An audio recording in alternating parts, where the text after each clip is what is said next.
Click subscribe to win this Dudek t-shirt. Extra large.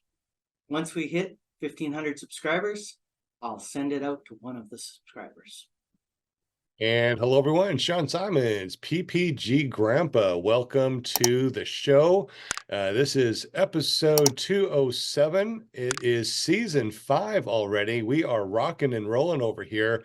We're going live a little bit early. And the reason why we're going to go live a little bit early is because we are going to, we have a huge amount of people that are on the panel now, and we want to make sure that we have plenty of time to say hi to them before we get to the live show. So we have 5 minutes to do a quick pre-show to say hello, everyone.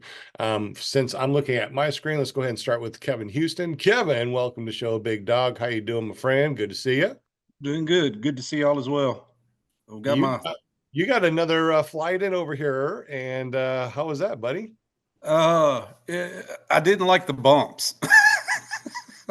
It was bumpy, but you kept telling me it was a bump factor of 1. So maybe I'll get used to them. So I'm sure I will. But planning on coming back this coming up Saturday, hopefully. Yeah, we're definitely going to have some fun. That is for sure. So welcome to the show. Glad that you're here. And I can't wait for you to get back over here so we can fly some more and maybe do some cross countries. I just realized that my good microphone wasn't plugged in, and all you can hear is the microphone from my laptop. So hopefully that's a little bit better. Can you tell the difference? Yep. Does it sound better? Good. Or sound the same? Yeah. It sounds slightly better. Oh, good. I like slightly better. Slightly better is good. So welcome, show, Kevin. Glad that you're here, buddy. We also got Joey, man. How you doing? Good to see you, man. I'm doing great. How you doing? Doing good. We talked on the phone a little bit, long bit. Glad that you're able to be on here. You like to fly, and one of these days you're going to get back over here, or you're going to get over here because you're in North Carolina, right? Yeah, Western near Hendersonville. So you're going to get over here and take some classes, do some advanced training, hang out. Hey, maybe you just need to come over for our fly-in from the 5th to the 8th to watch the eclipse. There you go. In April. I know my job's kind of tough though. We'll be getting geared up for Mother's Day sales at the greenhouse. So I don't know. We'll have to see how it works out. I know I won't be able to make it to Bad Apples for that very reason, but I don't know. April, they've been known to cut me a little bit of slack, so I'll just have to put it in and see what happens. Well, play it by ear. Sounds good. Glad you made it over here, Joey. Good to see you, buddy. We also got our very own Linda Anderson, ParamomUSA.com with the pom-poms. There's the pom-poms. Welcome, everybody. Hi, panel. Welcome tonight. I love Mondays, my favorite day of the week. And I have to say hello to my chatters out there. Thank you for joining us tonight. We've got a great show lined up for y'all. We got Jeremy Howe in the house, and we're going to have a really, really, really good night. So I want y'all to sit back and enjoy the show. That's it. Yay. Awesome. Always good to see you, Linda. And I tell you what, it's really interesting. We're on our season 5, and you've been with us since what, season 1?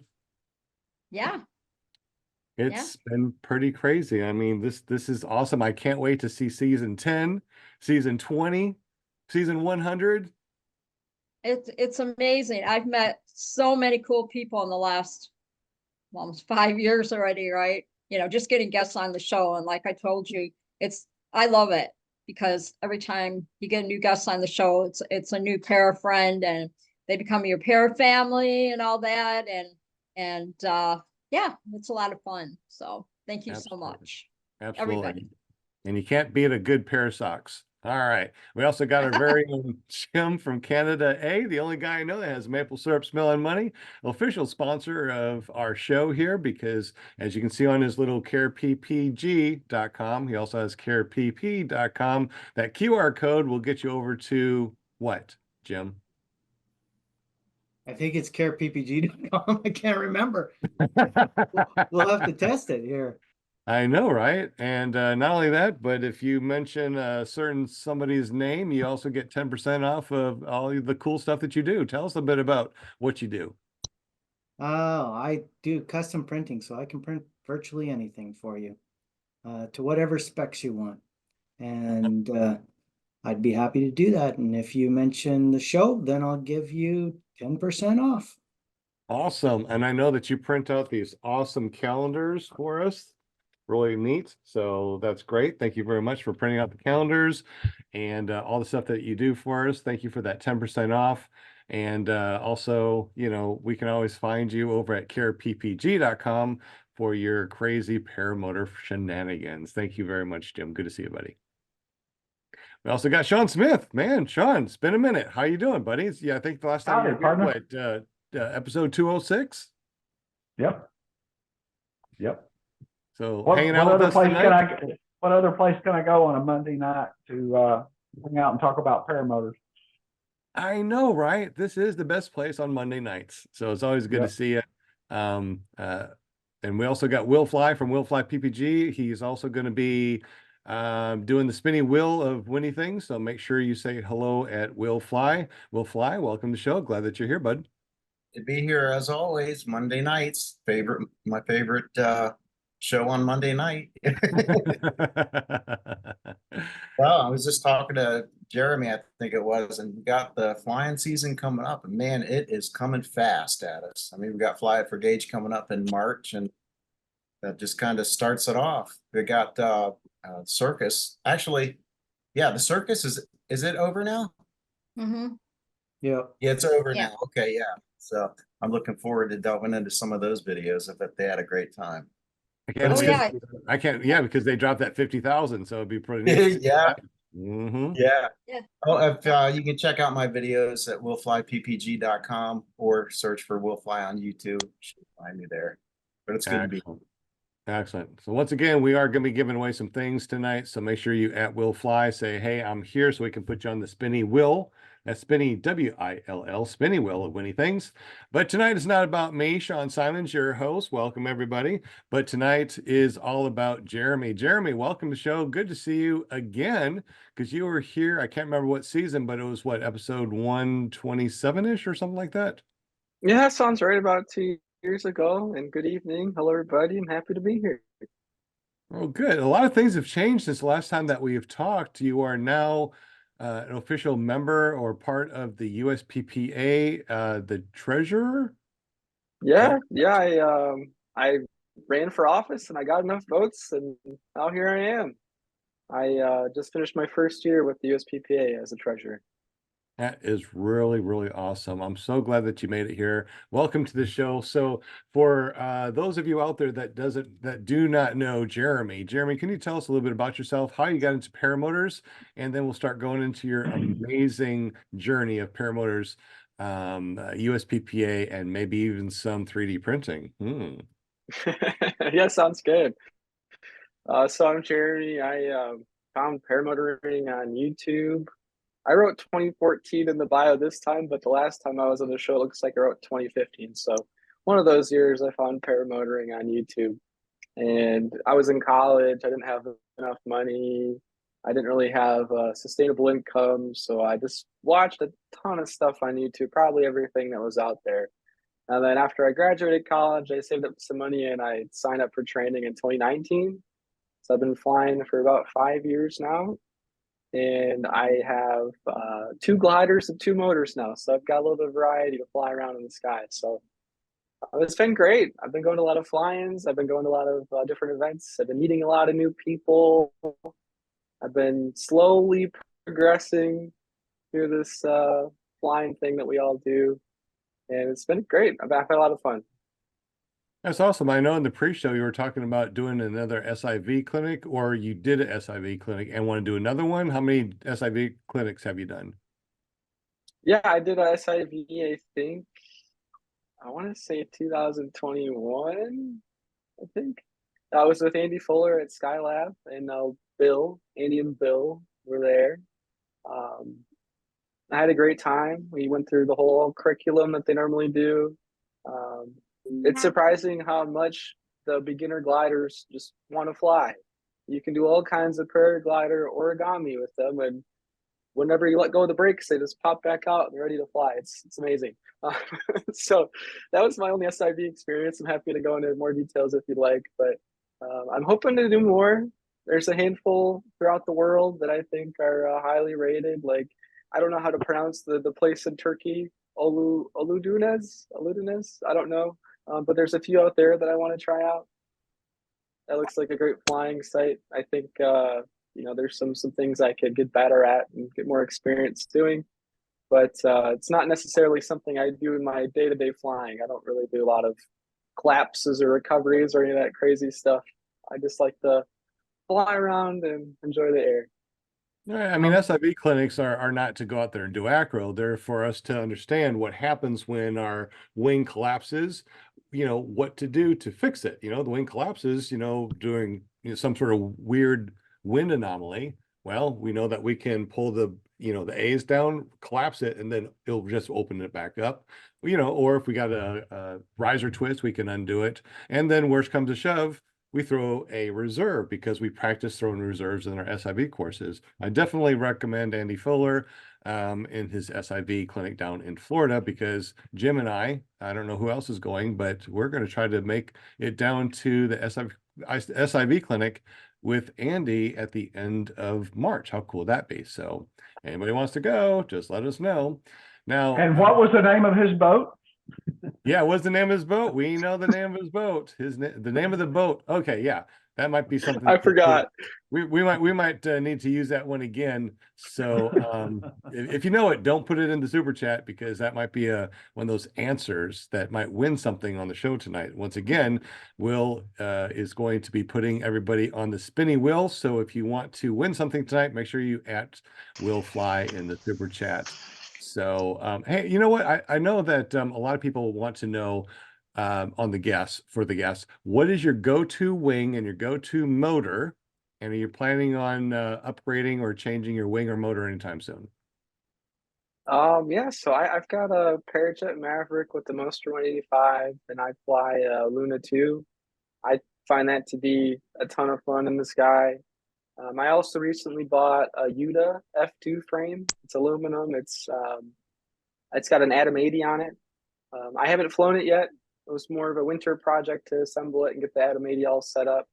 And then I also have a Mojo Power 1 that I flew for a long time, and I still fly it, just depending on what I'm trying to do in the sky. But the Luna and the Moster are my go-to. Those things are fantastic.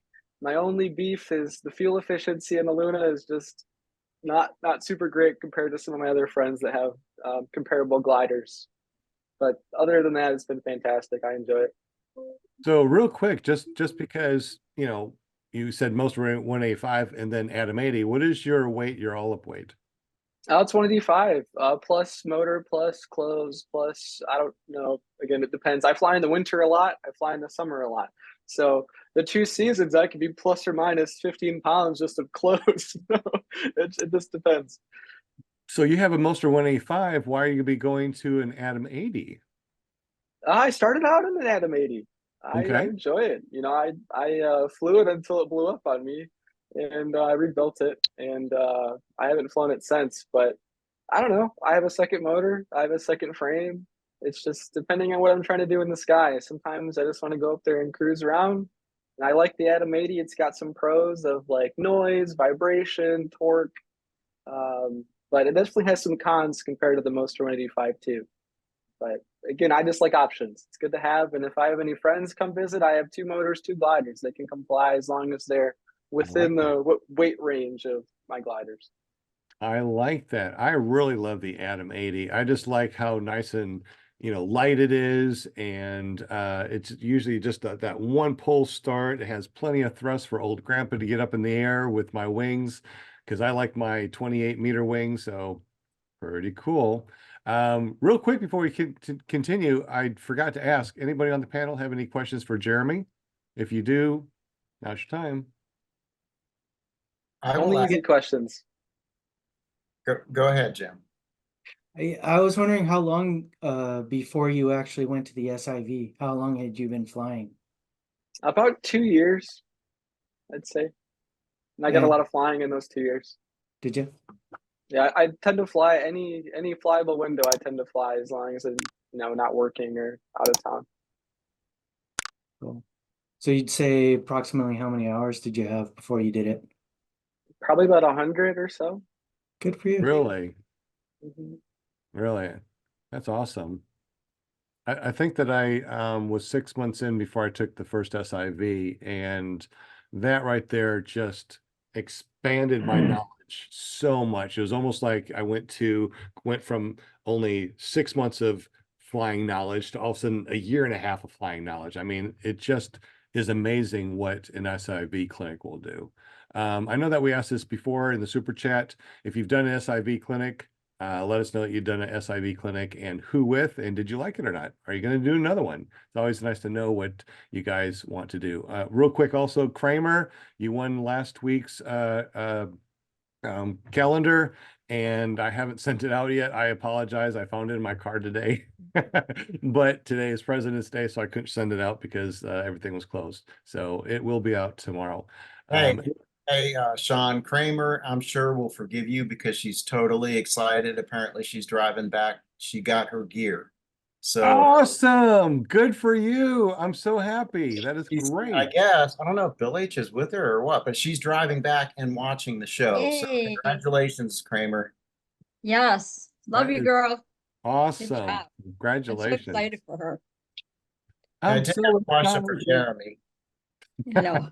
Nice. So, hey, Jeremy, you said earlier, you said you're kind of, progressing through your flying career or whatever, but what stage are you at now as far as like your excitement level or, can you go a day without flying? Can you skip a good day? I mean, or do you have to fly every day that's, flyable? I mean, kind of where are you in that? Yeah, I'm 5 years in, and I'm 29, so I've got a lot of flying time hopefully left in my life. I'm still excited about it, but I don't necessarily know if I'm flying every possible window.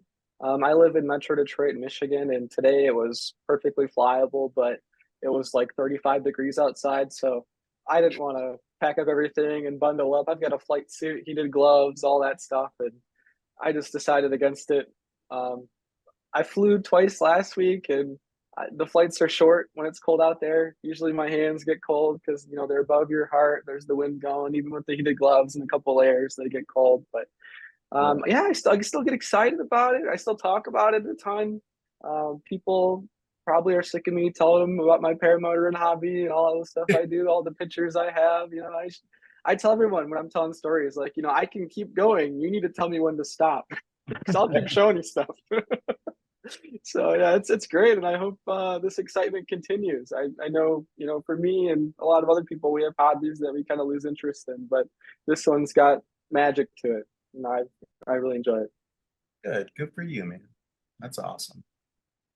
Excellent. So I've got a question on your SIV course. You took that quite a while ago, right? Yes. So do you still remember what you came away from it with that has stuck with you? Any things that you've noticed that you have you used anything that you learned? What was your biggest takeaway from it? Yeah, I think this is my knowledge of SIVs in general, which isn't great, but it sounds like a lot of people either come out of it more cautious or more ballsy, and I think I'm in the more cautious bucket.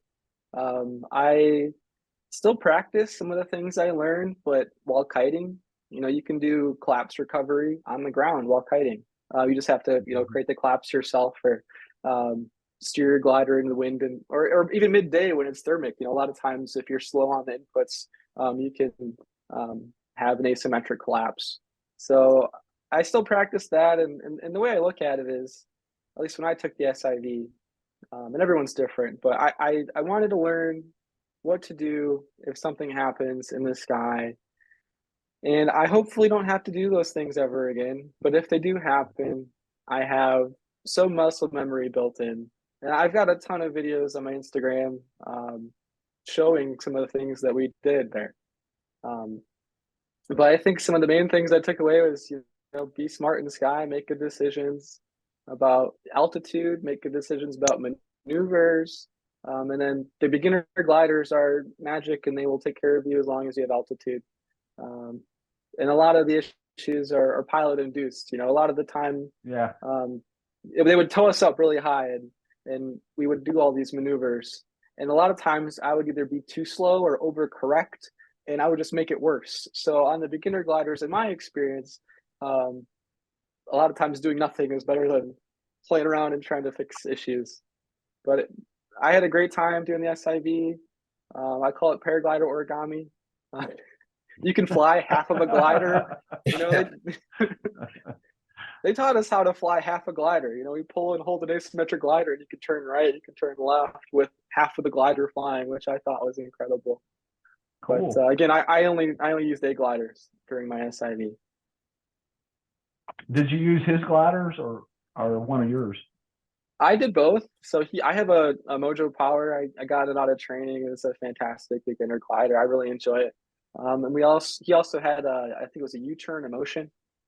Sean, you might have flown that one too when you were I there. did.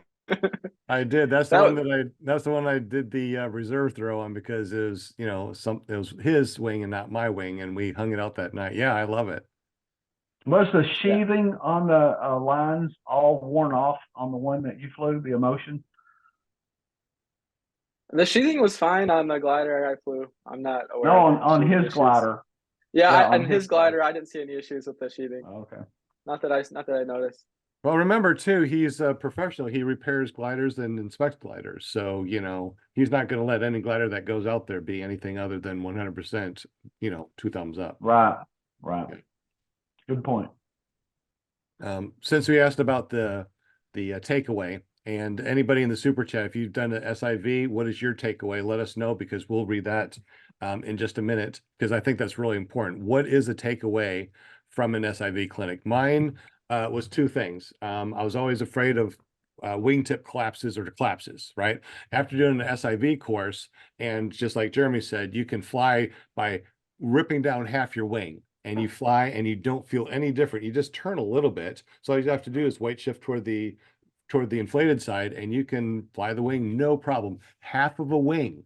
So right there, I was like, okay, I trust my gear. So that was the big thing. You want to make sure that you trust your gear. Secondly, is that I threw a reserve. How do you know what a reserve feels like when you throw it, you know, until you actually do it? So when I did that, I threw a round reserve, and then I decided, you know what, I want to buy a Regalo, which is steerable. So that made me decide what kind of reserve I really want. How about you guys? Anybody here on the panel do an SIV clinic, and any takeaway from that? Oh, anybody doing SIV? I did one. You did one? How about Yeah. you, Sean? What was your takeaway on it?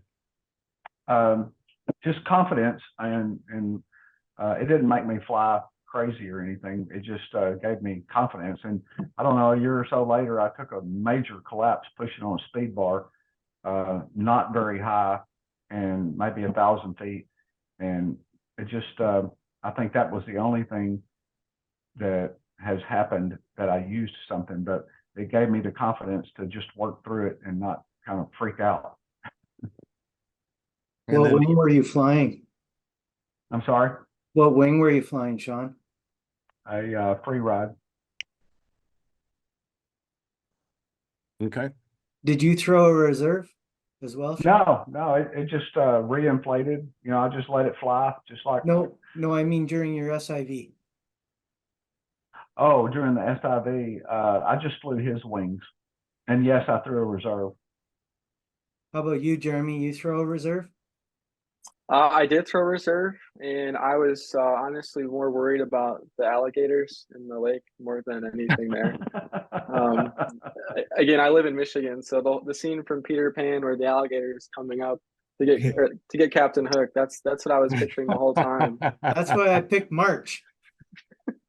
Yeah, I Love was there, I think, in March too, and I'm like, one of I don't the want those things maneuvering around me if possible. one I of the know days they we will be, got there. but they'll be That is- slower. That is so funny. I did not even think about the alligators in there. Now, the drive, the boat ride to the spot that we do the SIV, you saw a ton of gators. It's a ton of gators. They had a flat bottom boat. I assume that that's what you rode, was a flat bottom, the airboat, and you sounds saw right. all the gators along the way. I saw an alligator on our LZ. It was an alligator that died and lost 2 of its legs, washed up on shore next to where we're towing from. I'm gonna see if I can find you a picture. So that was in my mind the whole time. I was so worried, but they had like kids swimming there the whole time too. Like kids were swimming in the water. I'm like, are you guys crazy? There's alligators here. That is so funny. So funny. Oh. Any questions in the super chat, Will? Yeah, Craig B was asking, we kind of covered it, but he's asking, says, Jeremy, would you recommend an SIV and what hour pilot do you think would get out of it? I think he's saying, I guess maybe at what point and how many hours would you suggest somebody get an SIV? So I want to preface this by saying I'm not an instructor. I've instructed nobody, so I don't know if I'm the most qualified person to give you good advice on this. My personal experience, I had about 2 or 3 years and about 100 or so hours, and I think I watched every single SIV video out there to inform myself on what it is. But from what I've heard from people who are qualified, so this is hearsay, but I think anyone can get value out of it. You can learn some things about your glider, learn some things about what to do. And the SIV course I went to, Andy was very excited, very energetic, but he definitely like understood that, the students have limits. So you could tell him, hey, I don't want to do that. He always tells a story about one person that went there and just wanted to learn big ears. I was So, there when that happened. I know exactly who it is too. That's so funny. Yes. and I would say, you probably do it kiting a lot cheaper, learn big ears while kiting, much cheaper than going to Florida. But I don't know, that's my answer. I think anyone can get value out of it, but again, take that with a grain of salt. I'm not a qualified person to give advice on that, in my opinion. That is so true. Yeah. He was there with me when I went there. He just wanted to go there to learn big ears. And he was a professional big ear pilot after that SIV for sure. You got it down pat, huh? Yeah, he did. That was awesome. Then you got some people that want to do, really crazy stuff. Me, I just wanted to know the basics. Like, I was only 6 months in at the time. I wanted to see, how to do a sat, how to do, because that's what Tucker Gott does. So I'm going to do a sat, which was fun, spirals and, all sorts of fun things and collapses. I really had a good time. And then I try to go every year to hone my skills. So I recommend you finding a SIV clinic that you like, maybe close to you. I always recommend Andrew Fuller, but I think it's invaluable, and I do one every year to keep my skills honed. If you got a collapse or got something going on, you'll know how to recover that darn thing, and you just keep on building on it over and over and over again. So I think they're awesome. Did anybody say in the super chat that they have done SIVs and their Not that I'm- takeaway? unless I'm missing something. I didn't see anyone say they did it. Okay. Hey, do you guys want to see the alligator? I can Yeah, share see the alligator, buddy. Yeah, let me Paul see the Marzano alligator. says that he wants to do an Oh, SIV, hold on. but he doesn't does? want to do it in Florida. Who wants to do an SIV? Paul Marzano, Oh, okay. he wants to do one, but not in Florida. I'm in the same boat. I understand. Can you Oh, guys see wow. the alligator? Yeah, Yeah. that Yeah. looks like good eating, man. That Wow. could have been some good alligator barbecue over there. Yeah, it's missing two of its legs, but that's Andy's dog, Luke. It's like, Luke, what are you doing, man? You're crazy. Wow. Yeah, that's I can crazy. see why you had that on your mind after seeing that. Yeah, I think that was day two with day two.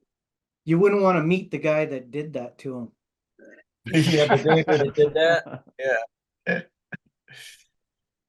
Or the animal, right? Well, that's what I meant. The gator that did it to him. You wouldn't Yeah. want to meet that guy, that one. That's I crazy. understood you, Jim. I speak Canadian. I knew what it was all about. I speak Canadian too. I have maple syrup smelling money. I know what it's all about. So anyway, you do a lot of traveling also too. So what are some of the cool places that you have flown while doing your paramotoring? Yeah, so I just got my PPG3 through Epic Paramotor, Nick and Noah down in Arizona. That was really cool. I did a couple of cross-country flights down there, flew around some cacti and some mountains and all kinds of crazy stuff. So that was really pretty. That's different than Michigan. I've flown all over the Midwest. I've flown Florida a bunch. I've flown Oshkosh. That was cool. Flying over Oshkosh was neat. And I flew Spain, Andalusia, Spain. That was last year. It was through Parajet has this adventure program through a couple of schools in Great Britain, and they host a trip every year or a couple trips every year. So I got to fly around southern Spain and where they do like a lot of their paramotor slalom competition training in Lake Bornos. That was really cool. And then later this year, I'm hopefully going to fly the pyramids of Egypt and Luxor and all kinds of stuff over there. I'm excited to do that. That's going to be awesome. Yeah. I just hope the weather cooperates.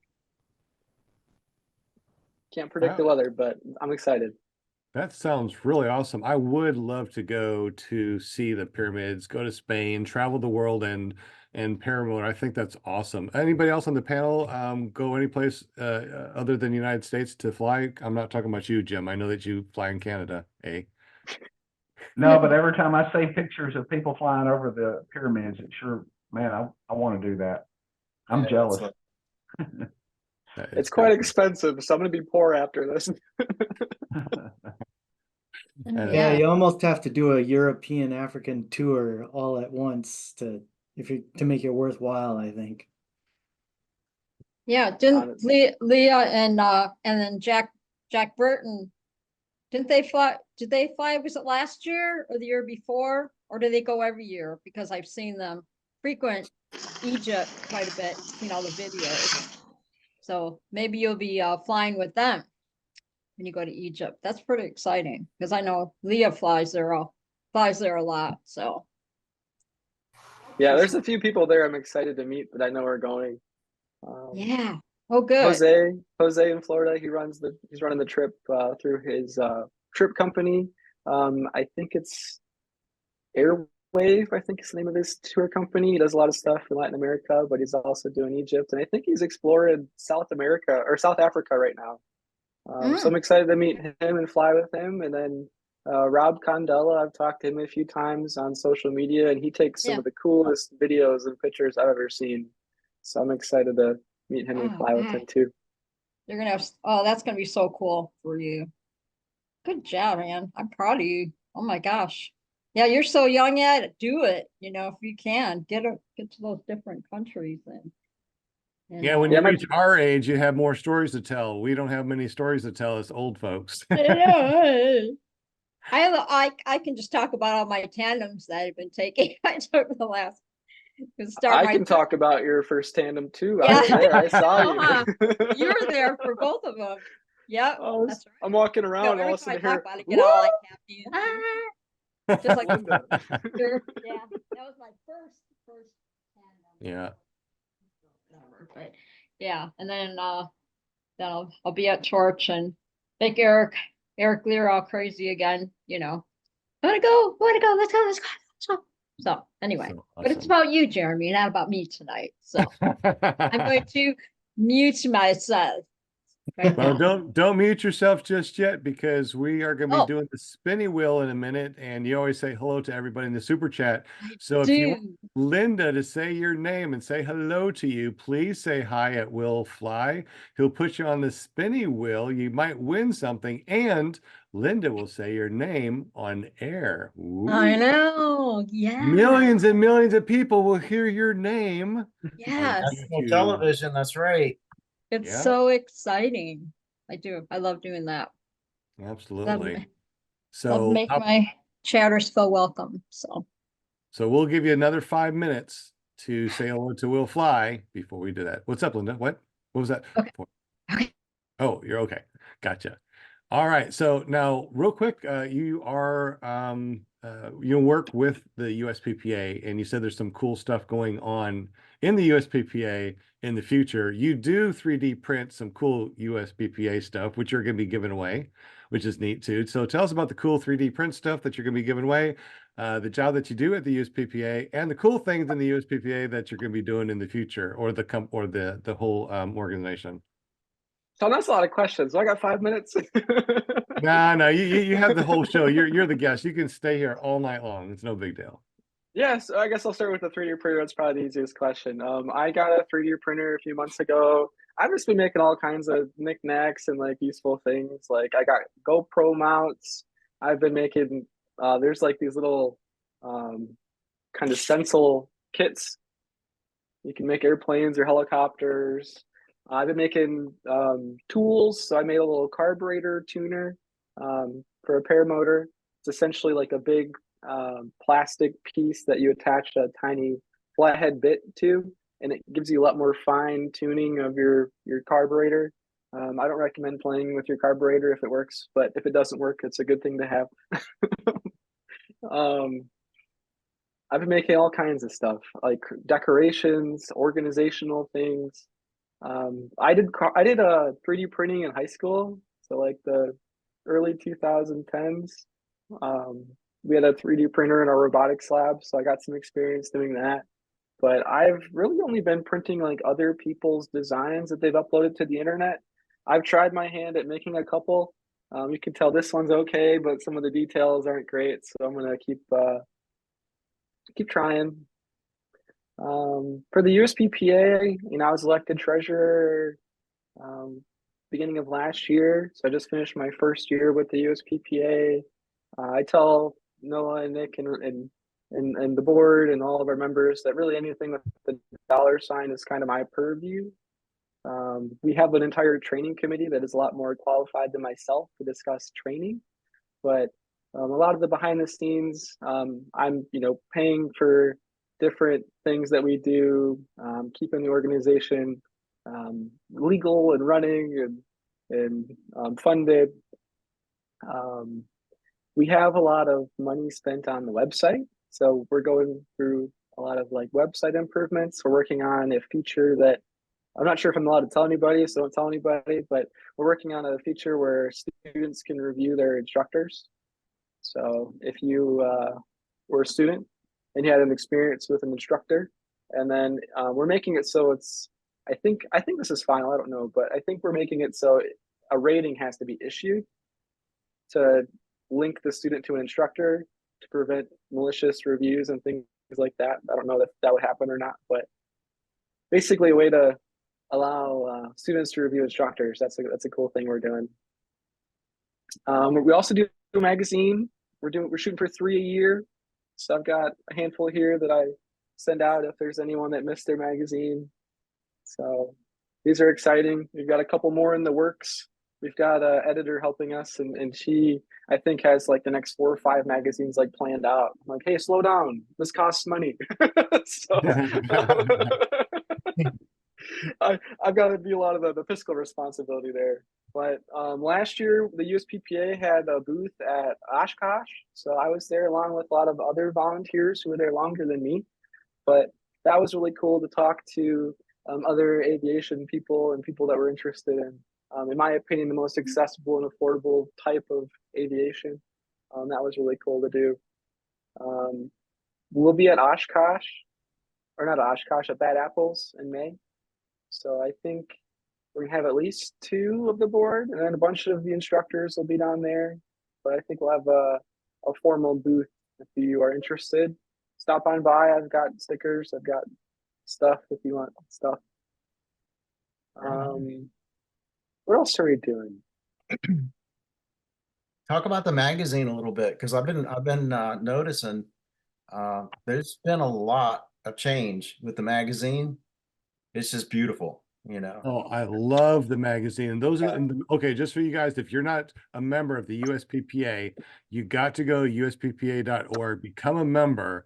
And the magazine that you get is more like a book. It's very heavy paper. It's not that cheap stuff that will just rip and fade away over time. These you can keep and give to your kids and grandkids, because they are just really, really well made. I really like them a lot. Jeremy's holding them up right now. Just amazing. I love, I also love what you put in them too. I mean, very good reading. You can sit there and read it. It's very awesome. Love it, man. And you get these really nice cards, your USPPA card. Now it's not just those really flimsy things that, will rip, but they are actually good, solid cards. It has the QR code, so you can see, you can actually scan your QR code and actually find the member, so it's like, hey, this is me. You use your phone. It's like, boop. Oh, wow. I come up, and it's pretty cool. I'm member 7532. What numbers are you guys? I knew you were going to ask me that. Ah, I'm well, after you, Sean. You've been around longer than me, I think, in that. I got mine back in 2019, and I've been a member ever since. I think that it's an excellent organization to be part of, for sure. That's cool. I'm number 7105. What? It's awesome. Good for you, buddy. Well, you beat me. Very cool. 7105. That is cool. That's What I like about the magazine the most is looking at the pictures. The pictures are just wonderful, and it gives me inspiration. Like, man, I want to go fly there. Figure out where it is and go, is that someplace that's, possible that I can go fly? This I is just someone love flying that. over an Air Force base. Like, how did they do that? I don't know. But they got approval and they went That's through the cool. process. Wow, that would be way cool. I don't think I could get that to happen. I think Yeah, there's a that lot of was stuff that in here. Las Vegas air show they were in. Oh, Hmm. yeah. I'm 80/70, Sean. Okay. Wow. I'd be like taking that magazine around trying to find the people and get autographs. Yeah, hey, and if you are Oh. interested in reading the magazine today, it's available on USPPA.org. We have electronic versions of every magazine we've done so far. We've done 5. Nice. Issue 6, I believe, is at the print distribution center. Oh. So that should be hopefully out soon. I'll have to check that out since, I don't get the magazines, but I can look at them online. That's cool. Okay, that's Yeah, good to know. I think it's USPPA.org/magazine. So actually, let me just screen share. Hold on. Do you Yeah, have maybe to put it be in the- a member to read them, or is it open to the public to read them without a membership? You can read them without a membership. Okay. But if you want a printed version, you need a membership. And you need to go into your member profile and make sure you check the box that says I want a magazine. I think it's on by default. Okay. So Um, not everybody can just join that then. You have to obviously be a pilot. No, anybody can no, you join. can read it. Yeah. Oh, So really? right. Anybody Oh, I can mean, join. I could and get it, and then you'd send me a magazine. Anybody Yeah. can join the Oh. USPPA if they're not a pilot, if they want to be a pilot, if they're just curious about it, join the USPPA.org. No matter what, it's just a great organization, and the money Okay. that they collect for your membership does help the organization. So even if you're not a pilot, but you enjoy watching the pilots, you enjoy paramotors, you enjoy this podcast, go to the USPPA.org and become a member. Absolutely. Cool. Okay, that's good to know. All right. Let's have to do So that then. you click the little magazine icons. It's kind of like reading through a magazine. It makes even a noise. I don't know if you guys can hear it too, but it's like I heard it. flipping a page. Yeah. It's kind of neat. Oh, that's cool. Yeah.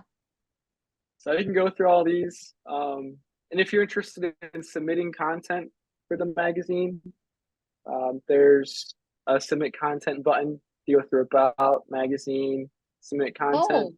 If you're interested in advertising with us, we would love to have more advertisers. You can place an advert here. You'll be working directly with me on the advertising process. We request that you have a high quality, high pixel resolution ad so we can put it in the magazine. So our whole magazine is very high quality. And I've submitted a bunch of pictures, and our editor's like, "Hey, Jeremy, those aren't high quality enough. Like they're not going to look good printed out." So that's quite disappointing for me. But if you're interested in submitting pictures or any stories or anything, we're always happy to. Oh, that's cool. Have more So I content. could send in my pictures of me on my tandem. Yeah, right? the back of the magazine has like a photo gallery. Oh, Is there a way to cool. quickly skip? That's good to know. Oops. Oh, okay. Where I zoom in? I'm He's not sure like, there's an easy way to get to the back. that's Can so you- cool. There you go. Oh yeah, I see people sitting there getting their tandems. That's cool. I'll have to do that. Yeah, I was not prepared, but there's a photo gallery in here somewhere. Yeah, here it is. So you can submit photos here. What is the resolution that you're looking for in case someone does want to submit a picture?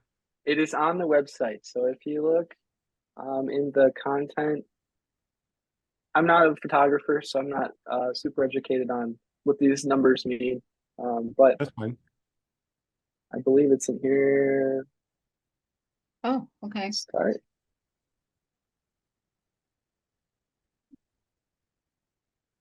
I think it's in here somewhere.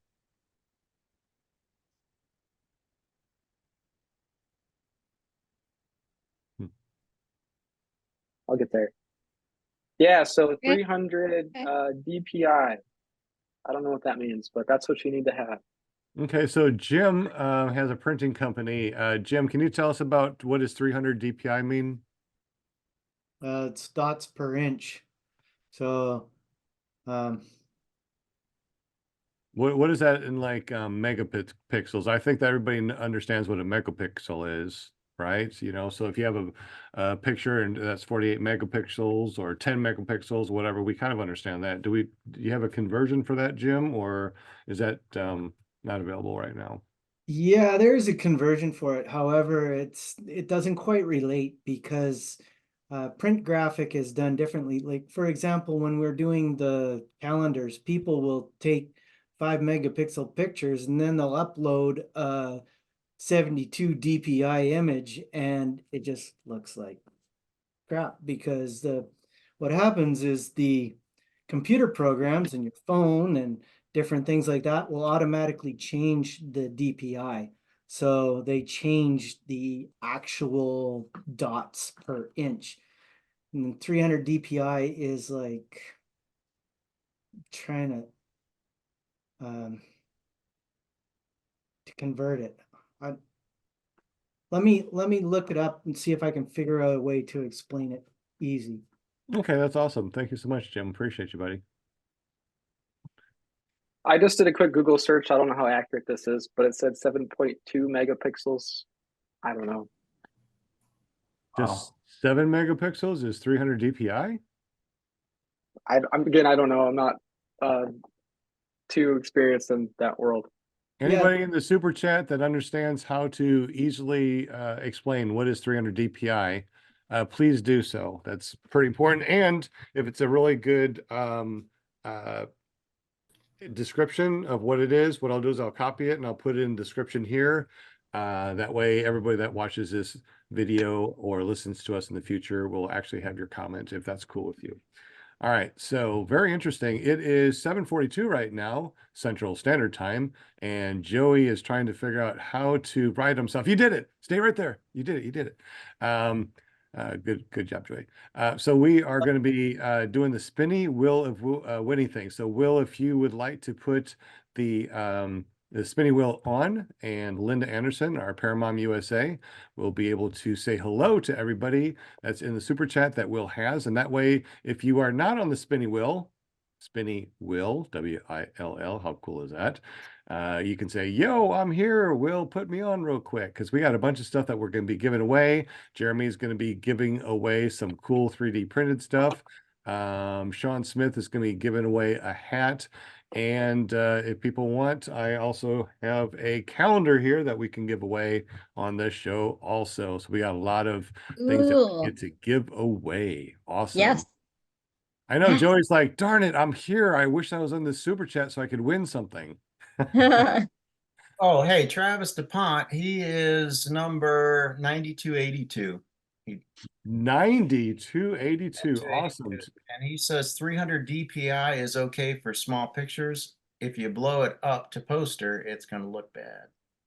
Huh, so see, the thing is you've got to have the DPI is a certain stage. So if you've got like a 1 inch or 2 inches by 2 inches, then and you have 300 DPI in that area, if you expand it to like 6 inches by 6 inches, your DPI reduces. So there is a direct correlation to megapixels, but it also depends on the shape. Like if you've got 1080p, you can have totally different, then you don't know what your DPI is. Well, you can figure out the DPI, but it's a different, like it's not per inch. It's confusing.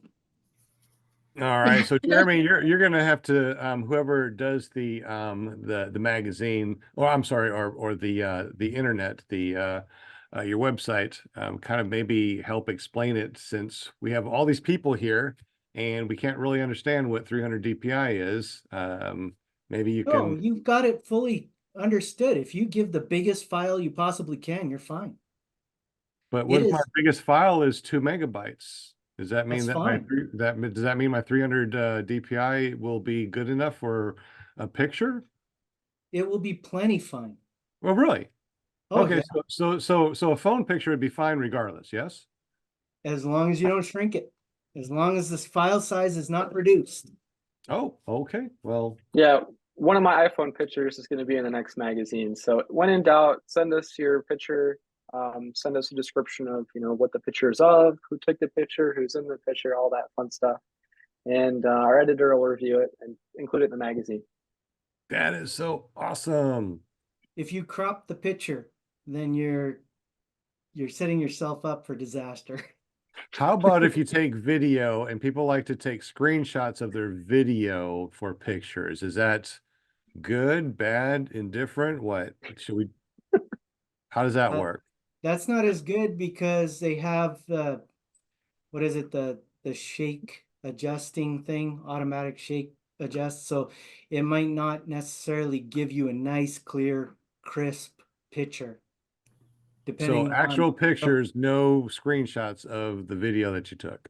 Yeah, well, you definitely no can do a screenshot. screenshot of the video you took, but you just want to make sure that it's It's not gonna be as very good. clear. Mhm. And you don't want to have to zoom in to get the subject that you want.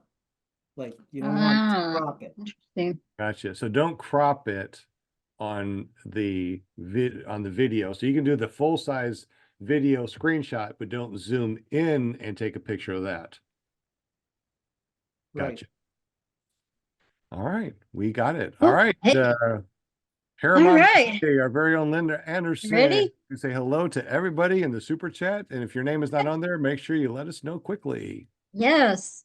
Okay. Welcome, everybody. Welcome, chatters. Thank you so much for hanging with us tonight and Monday night. My favorite night of the week to have y'all here with us. So I'm going to go through the names here and we'll get the spinny winny wheel going. We got John Wayne Cowboy in the house. What's up, John? Kyle Neal, Chris Squally, Bill H, my buddy Bill. What's going on, Bill? We got Guardian Service Dogs, Ellen Houston. Hello, lovely. We got Von Angelin. If I'm killing the names here, I apologize. Flying Flamingo Jade, my lovely. How are you, dear? I hope you're feeling better. The other Nick in the house, Jeremy. Jeremy, you're in there? I'm in the chat. Surprise. Jeremy said, yeah, so Jeremy, he'll win his stickers. Oh, I love my sticker. You're so lucky. Okay, we got lovely Dewese Milstead in the house. Hi, Weeze. We got Paul Marzano. We got Walter Priori from Australia. So we know that tomorrow is already here. Yes, there's going to be a tomorrow. We got Greg Laney. What's up, Greg Laney? Craig B in the house. Travis DuPont. His is Travis DuPont rigged. Tony Marzano, Mr. Vegas, Plainfield PPG, Razor Sharp BT, Joe Hiddell, John Furman, Angela Preslick, my lovely. We got Ryan R. Rides and CT Fly in the house tonight. So good luck, everybody. Did we see Kramer? Because I know that. She's not, well, she's not in the chat. Oh, yeah, it's probably because she's still driving. Okay. Well, I mean, all in favor of putting Kramer, since we know her and she is watching us. Should we put I her know in? how that's gonna go, so I'm just gonna go ahead and add it. We already know everybody's gonna say, yeah, Kramer gets to be on there. We hooked you up, girl. Good luck, everybody. All right, so who's gonna win? Before I spin the wheel, pick a name. All Well, right. you got to scroll up, but we got a lot of people here tonight. Oh, yeah. Wow, yes, yeah. Who am I gonna say tonight? I'm I gonna say, say, I say Kyle, only because Kyle's been doing so well over at school. He's been doing advanced kiting and stuff. So we'll just say Kyle because he's on a roll. all right, I'm gonna say, Ellen. Okay. Jeremy? I'm gonna say Jeremy. Ah, good for you, buddy. Good for you. Jim? Uh, you're so funny. Flying flamingo. Okay. Kevin? I'm gonna say my mom too, Ellen. All right. I'm going to say Oh, Razor that's your Sharp. mom. Okay, That okay. is my mom. Nice to meet you, Mom. I'm going to say Razor Sharp BT. So I'm going to Okay. shuffle. And Sean, did you already say? No, Oh. I'll say John Furman. Hey, John. I'm sorry, Sean. You were down the list on my screen. I didn't know you were. I'm sorry. You said John Furman? Yeah. Right. Cool, John's a cool cat. Joey, what do you think, buddy? cool cat. I'd Yeah. say my buddy Von Anglin. He's in the chat. All right. Nice. Okay. Cool. Good All luck, right. everybody. So You got everything my shuffle, pom-pom all ready for the and all winner. that stuff. That's awesome. So excited. as this thing is spinning, go ahead and Jeremy, tell us a little bit about the USPPA, why we should be members as Will spins the wheel. Yeah, so there's a lot of benefits for joining the USPPA. I think that the biggest one is just supporting the organization that supports you guys. You'd be surprised the amount of organizations, companies, businesses that contact us. Also, congratulations, John Wayne. John Wayne, woot woot. John Wayne. Good job, John Wayne. I was rooting for you, Jade. We're still gonna be doing more spins. Yay. Oh, sorry, John Furman. I meant to say John Wayne. I congratulated the wrong John. You need to Oh get boy, won. Yay. Congratulations. Winner, winner, chicken dinner. All right. Yep. Go ahead and So, continue. Go ahead and continue. Tell us about the USPPA. Yeah, so we liaison with a lot of different government entities, other organizations, businesses. You'd be surprised what we get in our inbox. So we ultimately are one of the biggest, I guess, external facing organizations for paramotoring. As far as our training program and our rating process, I think Jeff Goding told me that the USPPA was founded to essentially have higher quality instructors that are all kind of teaching the same syllabus to the same degree, to create higher quality students that are having less accidents and keeping people safe. So I find a lot of value in that. I trained with 2 USPPA certified instructors. I think that there's a lot of very high quality instructors out there. A lot of them are USPPA certified, some are not. But I think it's a good sign for prospective students to use that as one of their filters to find a school. We have a magazine. If you're interested in a magazine, I think they're awesome. We get a lot of positive feedback about the magazine. If you're interested in competing in competitions, we have a relation with the NAA, and they allow USPPA members to compete in international competitions. So Johnson Q and Leah Catullo just spent a week in Qatar competing in the 6th FAI World Championship Paramotor Slalom competition. And it's all on YouTube. So if you search World Championship Paramotor Slalom Competition Qatar, you'll find it. There's a lot of live streams. There's hours of footage. There were, I want to say, like 30 or 40 participants from all over the world. In the United States, we only had 2 compete. So I'd love to see some more people competing internationally. If you're interested, I'd suggest you reach out to the people who are doing it already, or you can email me. It's jeremy@usppa.org. We also have an incident database if you're interested in contributing to the safety of the sport, allowing others to learn from your mistakes. There's a wealth of information, I think, dating back to like 2004 on the website. You can go through a couple hundred just documented incidents on there. And I've submitted a couple for myself. I've had friends submit a couple. if you're interested in volunteering for the USPPA, we are looking for an essentially incident database coordinator to help connect people who've had accidents with the database to increase safety within the sport. I can keep going. So we also have the event calendar. I've been doing a little bit more of the social media stuff for the USPPA over the last year. I'm trying to ramp it up a little bit this year. So we have event calendar for fly-ins. So if you have a fly-in and you want to include it on the event calendar, you can go on the website and do that yourself. Or we have an event calendar coordinator, Eric Lear. He's much appreciated. He'll be happy to assist you with that. You go to well, Torchport, the Torchport page, and you scroll down. See, I'm Yeah. representing Torchport now. See, I sent Eric a new picture for Torchport. We love So- Torchport. I know. So Yep. USPPA.org/event-calendar. Hey, what's that first So one we're- there? What was that That's first one? Fly It for Gage.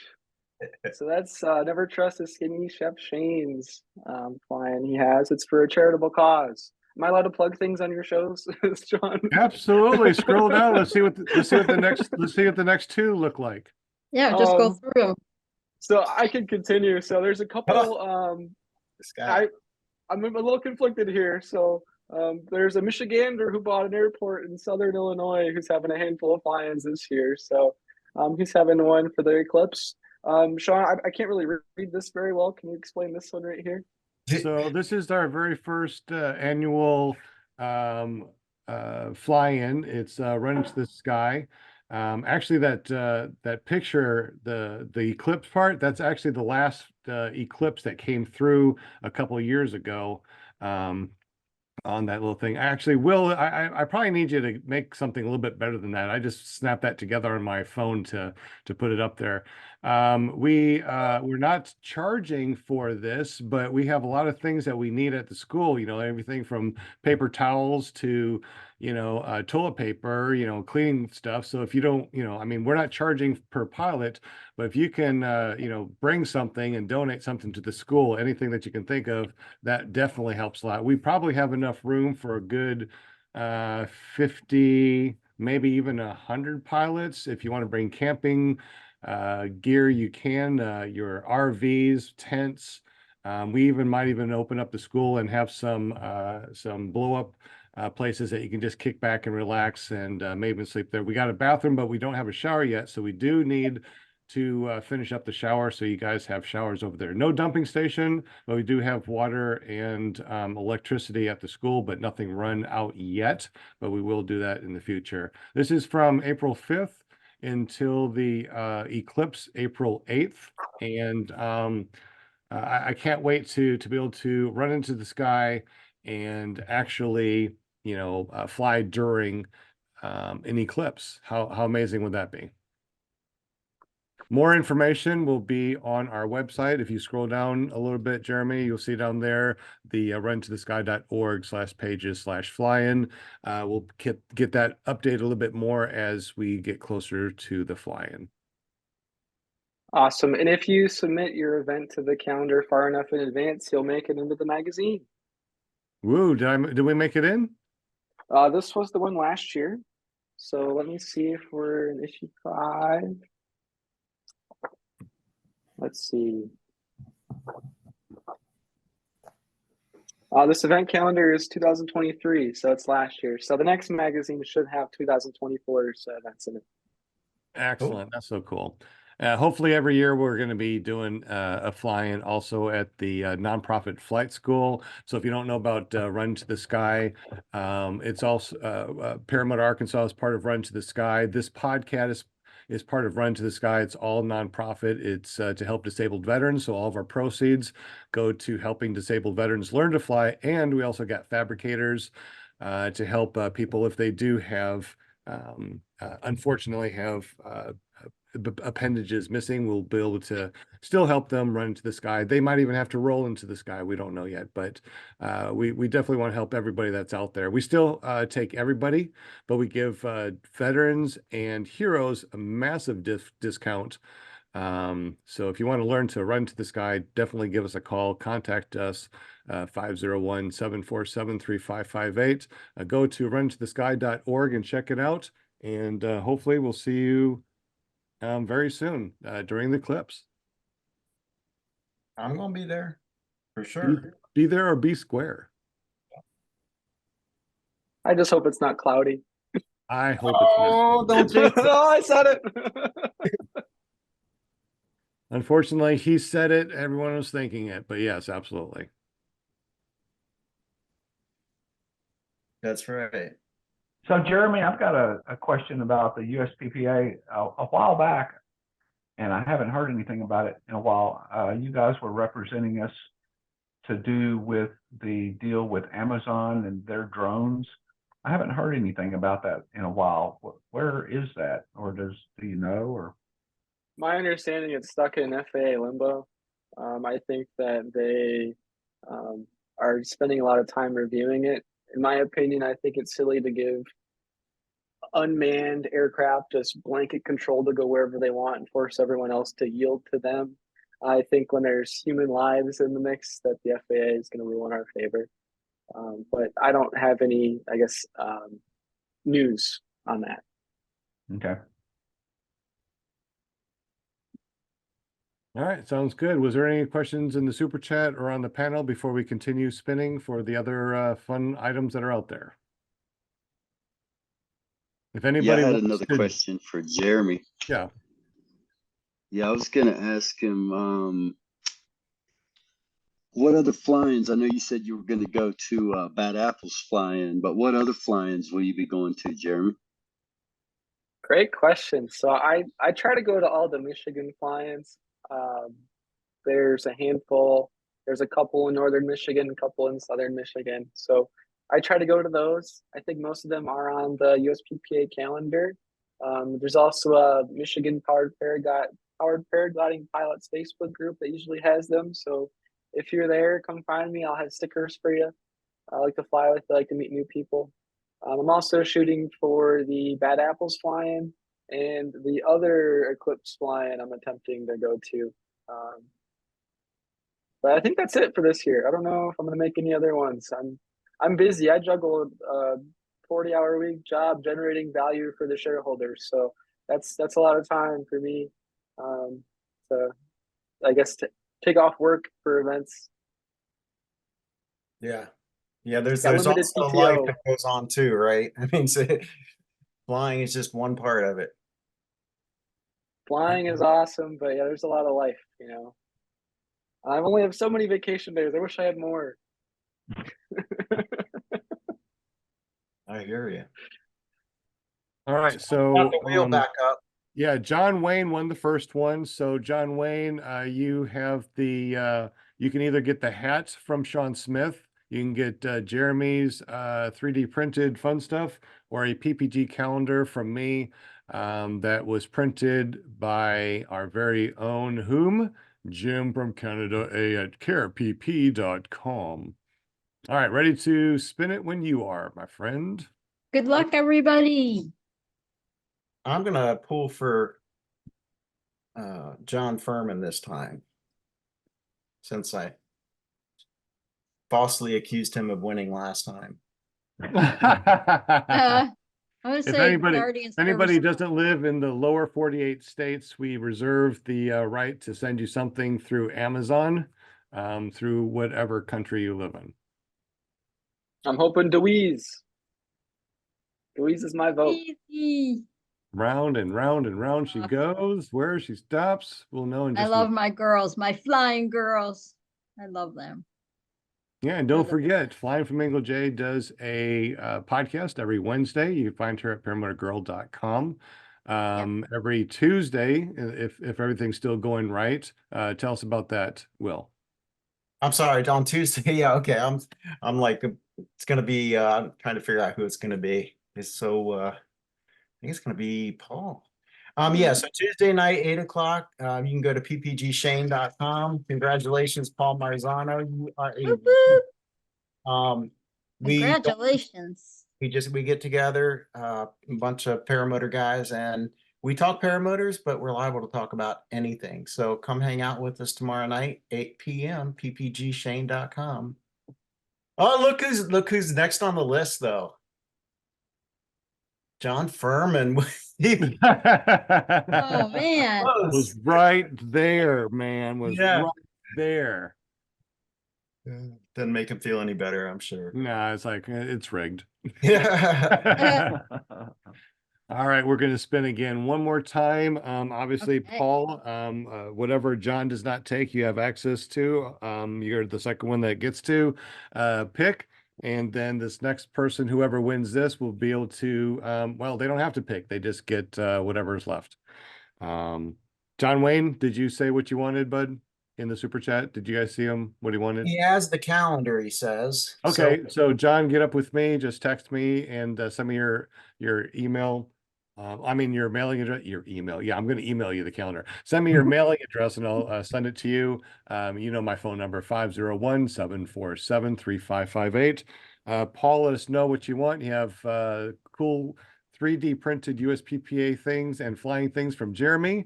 And you also have a really cool hat from Sean Smith. So let us know what you want. Right. Also, too, while we spin this, Linda, let us know what's going on Thursday nights. Ooh, yes, Robert's back from Flying Circus. And so Thursday night, paraglidingtalk.com with my awesomest son, Robert Michaels. And he's going to be back on Thursday night. And he's already has it in the link. So you guys, I'll send it to you and everything.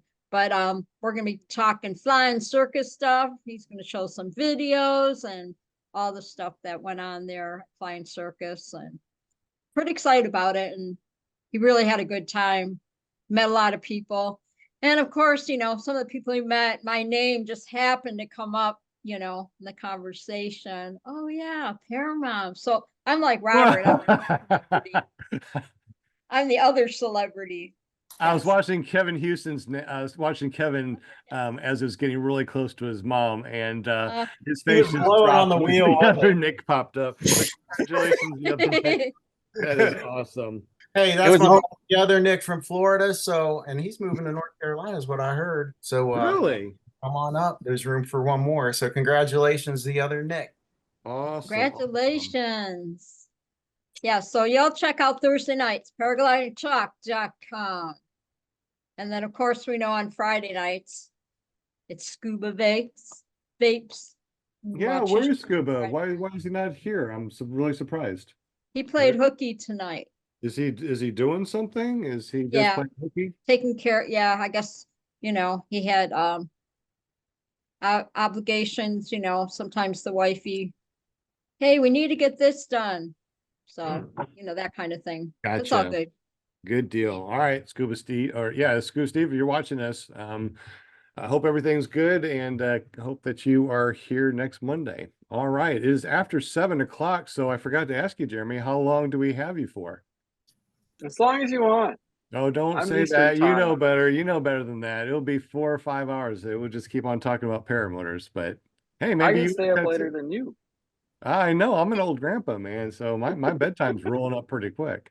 Will, do you need to leave anytime soon or? I do. Yeah, Okay. I do. But I wanted to hang out for the wheel. And hey, it's been fun, guys. And Jeremy, always a pleasure. We'll see you at Bad Apples, I'm sure. And See you there. one other thing, if you live in the southeast part of the United States, check us out on Facebook, the Southeast Paramotor Group, and love to have you come see what we have.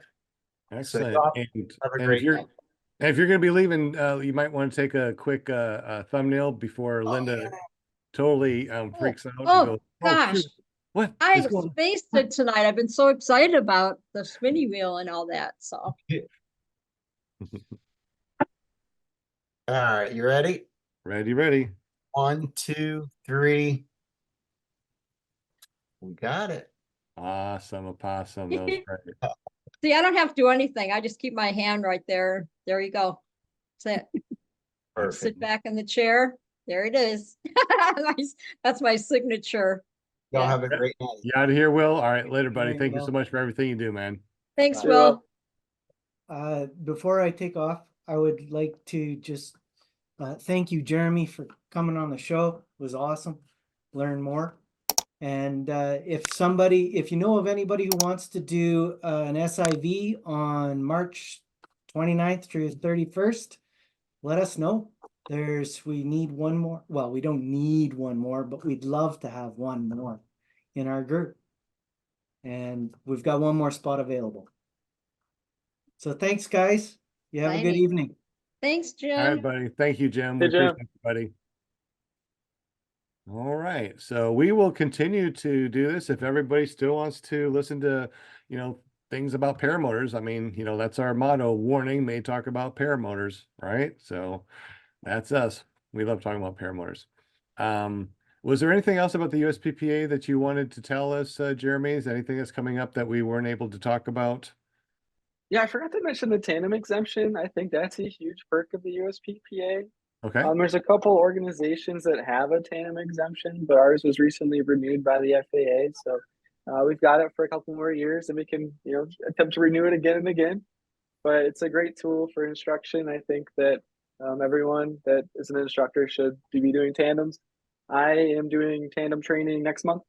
I'm hoping to pass and get my exemption, and I have a couple of friends who I want to instruct, but I don't know if I want to make a business out of it. I think it's just my friends who want to get into flying, but don't necessarily have the bug yet. So I'm hoping to take them up into the sky, show them some instructional things, and give them the bug.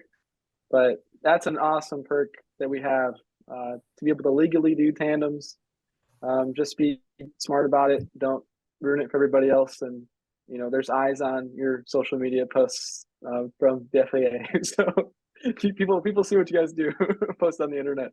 So I got a let's be smart question. There's a about lot it. of people that are like, oh, I want to fly, paramotors, and I want to take, my kids up and my wife up and my dog up. What is the legalities of just taking people up, just your friends and family? What are the legalities of the tandem exemption? What is the purpose of the tandem exemption? So as far as taking your dog up, that's probably not like a nice thing to do because it's really loud, and I don't know if the earmuffs fit well enough to like protect their ears. Jokes aside, it has to be for instructional purposes only, and you have to go through one of the, I believe, 2 organizations that have programs for that. So if you take up your kids, you have to do some sort of instructional activities in the sky. I don't necessarily know if I have a good understanding of like if there's anything concrete or specific about what that means. So it's kind of an aid for instruction, in my opinion. So if you're taking up your kids, teach them something about the sky. They don't necessarily need to become paramotor pilots in the future. If they do, great. I'm sure you want your kids to be paramotor pilots if you are. But it's just got to be instructional. And there's a couple. If you read the exemptions, there's one on the USPPA website, and there's one on the Aerosports Connection website. The FAA has the official document that they've given to these organizations, so you can read what specifically you need to have, what specifically you need to tell your passenger. So you need to tell your passenger that operating a tandem is only allowed, or only it's through an exemption for the FAA, and that the aircraft you're on is not certified through the FAA, and that you're not a certified pilot through the FAA. I'm not sure if there's more than that in there, but there's a lot of specifics you need to do to make it legal. But I think it's a treasure that we have that we should try to preserve as a group of hobbyists that fly around in these contraptions. I'm hoping to get mine, so please let it stick around for a while. And I haven't heard of anything. I guess there was the one fatality that happened in Oregon recently. That pilot was tandem certified. So there was an investigation that was done about that. And then I don't really have anything to share about that specific incident, other than it was a tandem accident that got some eyes on the exemption in the sport as a whole. So So are you trying to get your wheeled tandem? I'm actually trying to do a foot launch tandem, and based on Cool. everyone I talk to, it's not the way to do tandems. Everyone says, hey, wheel launch is much easier for the passenger, for you. But if I'm only doing it for my able-bodied, mid-20s or late 20-year-old friends who can take, a fall to their knees or who can run, then I don't think Yeah. there's an issue there. Everyone I've talked to says it's like a three-legged potato sack race on launch. So the person on the back has to run really wide, and the person in the front runs really narrow with their legs. And I've never done a foot launch tandem. I've only done wheel launch tandems, but as a passenger. But I'm hoping to do foot launch tandems as a pilot. I'm doing formal training, jumping through all the hoops to get the exemption, and I'm excited. Does anyone have any advice on tandem gliders? Which ones you guys like? I have a spreadsheet that I have been meticulously going through to figure out what I like and what I don't like about each glider. But it's kind of like a dance, until you fly the glider, you don't necessarily know how it feels in the sky. But there's a couple of things I think I can knock out or cross off based on some personal preferences I have. So if anyone has Well, any, I started sorry, I was out going to with say a if anyone has any Gen, tandem. yeah, I started out with a Gen Fuse 41. I think it's a Fuse, yeah. Gen Fuse 41 meter. And in hindsight, I wished I had gotten a smaller one, like a 37 or a smaller glider. In the end, it seems like it's a little too big. It's only a bias I have. Yeah, thank you. I have noticed there's a lot of tandem gliders that are specific to big tandem trikes. So myself, similar weighted passenger plus a motor plus the glider plus all of our gear on those very large tandem wings that were designed for a trike. We're not even at the bottom end of the weight range, so we're not even Right. in there. So I can cross those gliders out almost immediately based on just the weight range of the glider. We got the Ozone Triox. It's a 34 meter, and I think the weight range in pounds is like 590 to 960 or something like that. So it's a huge weight range, and our tandem machine is a beast. It's at 250 pounds dry. So you throw in a 250-pound guy and a passenger, you're kind of getting up there, right there. Anybody else with tandem wings or anything like that for Jeremy? No? All right. I guess we can move on and keep on rolling. So it's 8:16. We are rock and rolling. How many thumbs up do we have? How many people are watching? I haven't looked and checked yet. Looks like we got 102 views, and right now currently have 26 people watching. Is that correct? It kind of drops down after the spinny wheel. Very cool. Very cool. I don't Thank see you, everybody. the likes. 22. 22, it's just hit 23 likes. So if Nice. you're able to give us those likes, those thumbs up, it really definitely helps our metrics. We definitely appreciate you guys for sure. Those thumbs up Yeah. definitely help us out. Like I said, too, this is a nonprofit podcast through Run Into the Sky. It's been donated to Run Into the Sky, which is the nonprofit.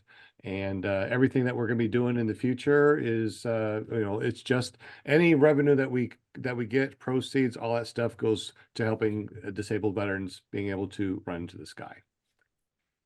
All right. Now, cool. as far as projects that the USPPA is working on, obviously, since you got the inside look, any inside look at some projects that you're doing that are going to be coming to fruition in a little bit or later on this year, or anything that we might hear about but wonder, hey, is this true? What's going on in the background of the USPPA? So I try to keep that stuff under wraps until we're ready to share it, Sean. So sorry. I don't necessarily know if I have anything that I haven't said already. I'm just one of the 4 board members, so I try to get everyone on the same page before I tell people stuff. So I don't necessarily know if I have anything as far as projects besides just new magazines, more events, more social media presence, We need you guys to compete in some international competitions because I want to watch you on YouTube and being at more events this year. What I could talk about, I have a handful of interesting stories related to flying around that I think might be unique for the group. You might find interesting. If not, sorry for wasting your time. We but you always might love like it. we love paramotor stories, but that's what we love to do. And right before we get to the paramotor stories, did Paul and the other Nick let us know in the super chat what they wanted, so we can get them to the right people to receive their prizes? Did they say anything? Do we know? Anybody? I'm looking. I didn't say anything. So Paul and the other Nick, you won on the spinning wheel. Let us know in the super chat what you want, and that way we can get you to the right people so we can get you your winnings. If you already did it, we didn't see it, so pop it up real quick at Kevin Houston or Jeremy to let us know, Paul and the other Nick, what you want. All right. So Jeremy, stories. What we Oh got? boy. So I'm trying to find a picture. There's two in here, but basically, I do a lot of paramotoring, and I have a couple LZs that are basically at the Canadian border.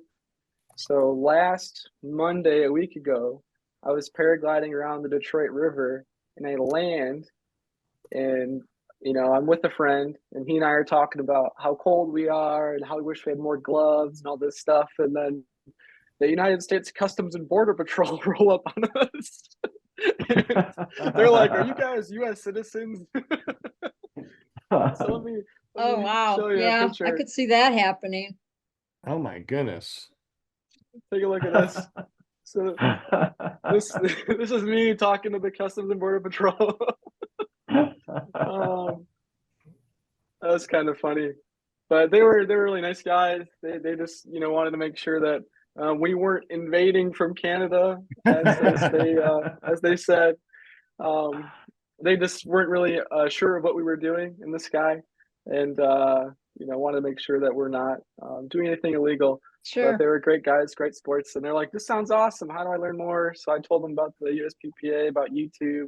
I gave them some cards for some local instructors, and then they gave me a card and said, "Well, if you ever see anything interesting up there about from coming from Canada, let us know." So he gave me like a phone number to call. Wow. It Well, there sounds you like go. John Wayne says that Jeremy the border jumper. So Yeah. whenever I fly around the Detroit River, they have these giant poles with cameras on top, so they can see you, right?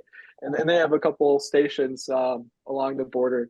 And I always have a GoPro running. I always have Gaggle running. So if I have any issues, I say, "Hey, I took off from the United States. I landed in the United States. My airspace, I was in the United States for the whole flight." So I have proof of that. But in my experience with law enforcement and the police and everybody, they've all been nothing but nice in the sky when we fly around. Oh But, man, that was I never thought crazy. of that. Yeah, I never thought of that flying. They think you were flying to Canada. Oh my gosh, yeah. I could, Yeah. it's there's no like physical border between Michigan and Ontario.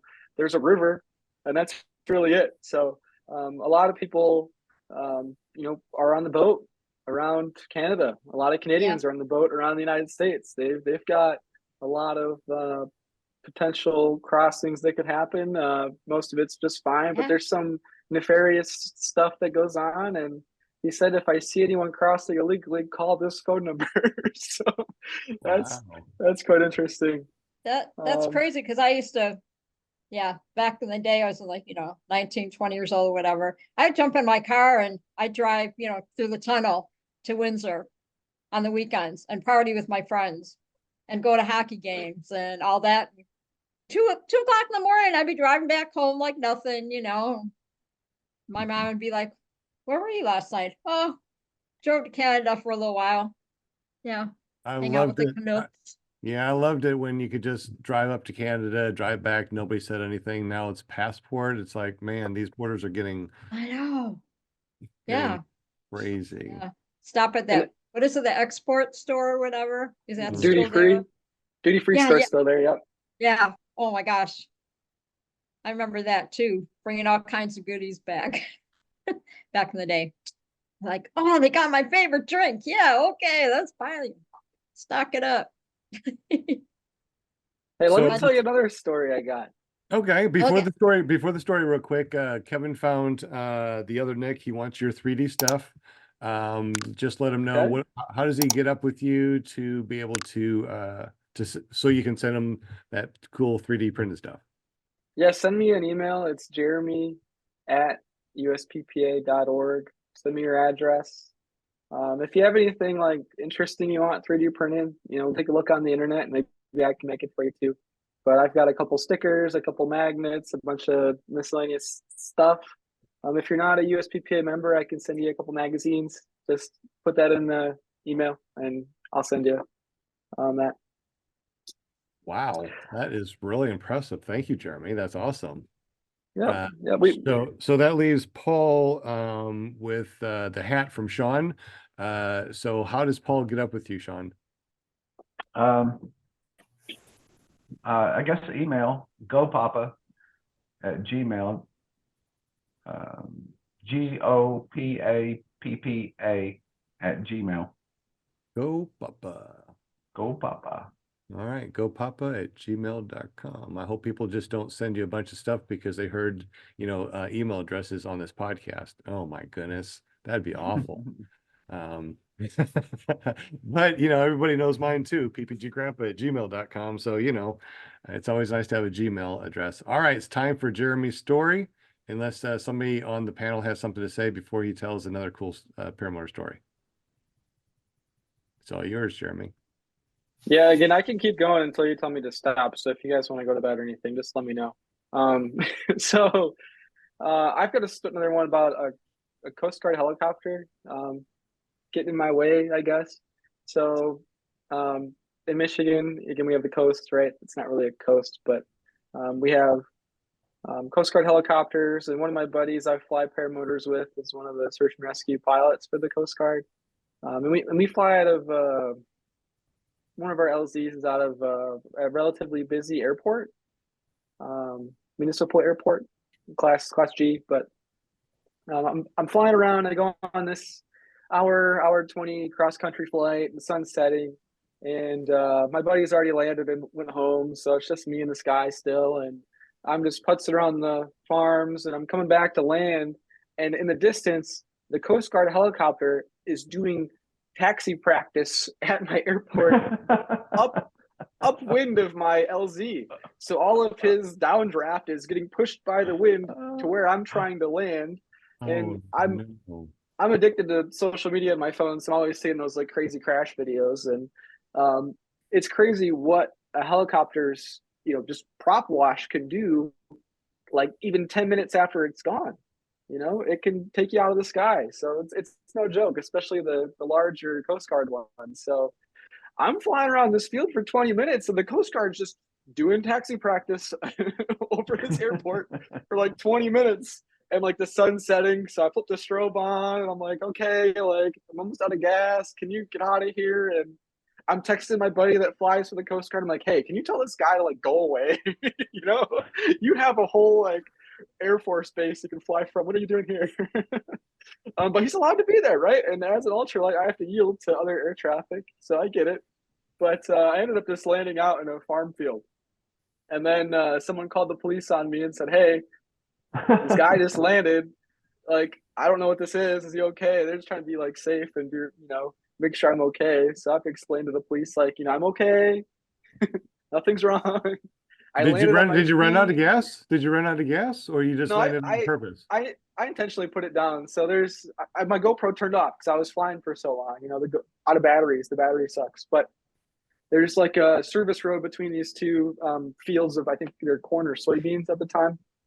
But I just right down the middle landed just fine like a butterfly. I was quite impressed with it. But I had to walk like a good half mile back to my car, and like the police were talking to me. I'm like, I'm good.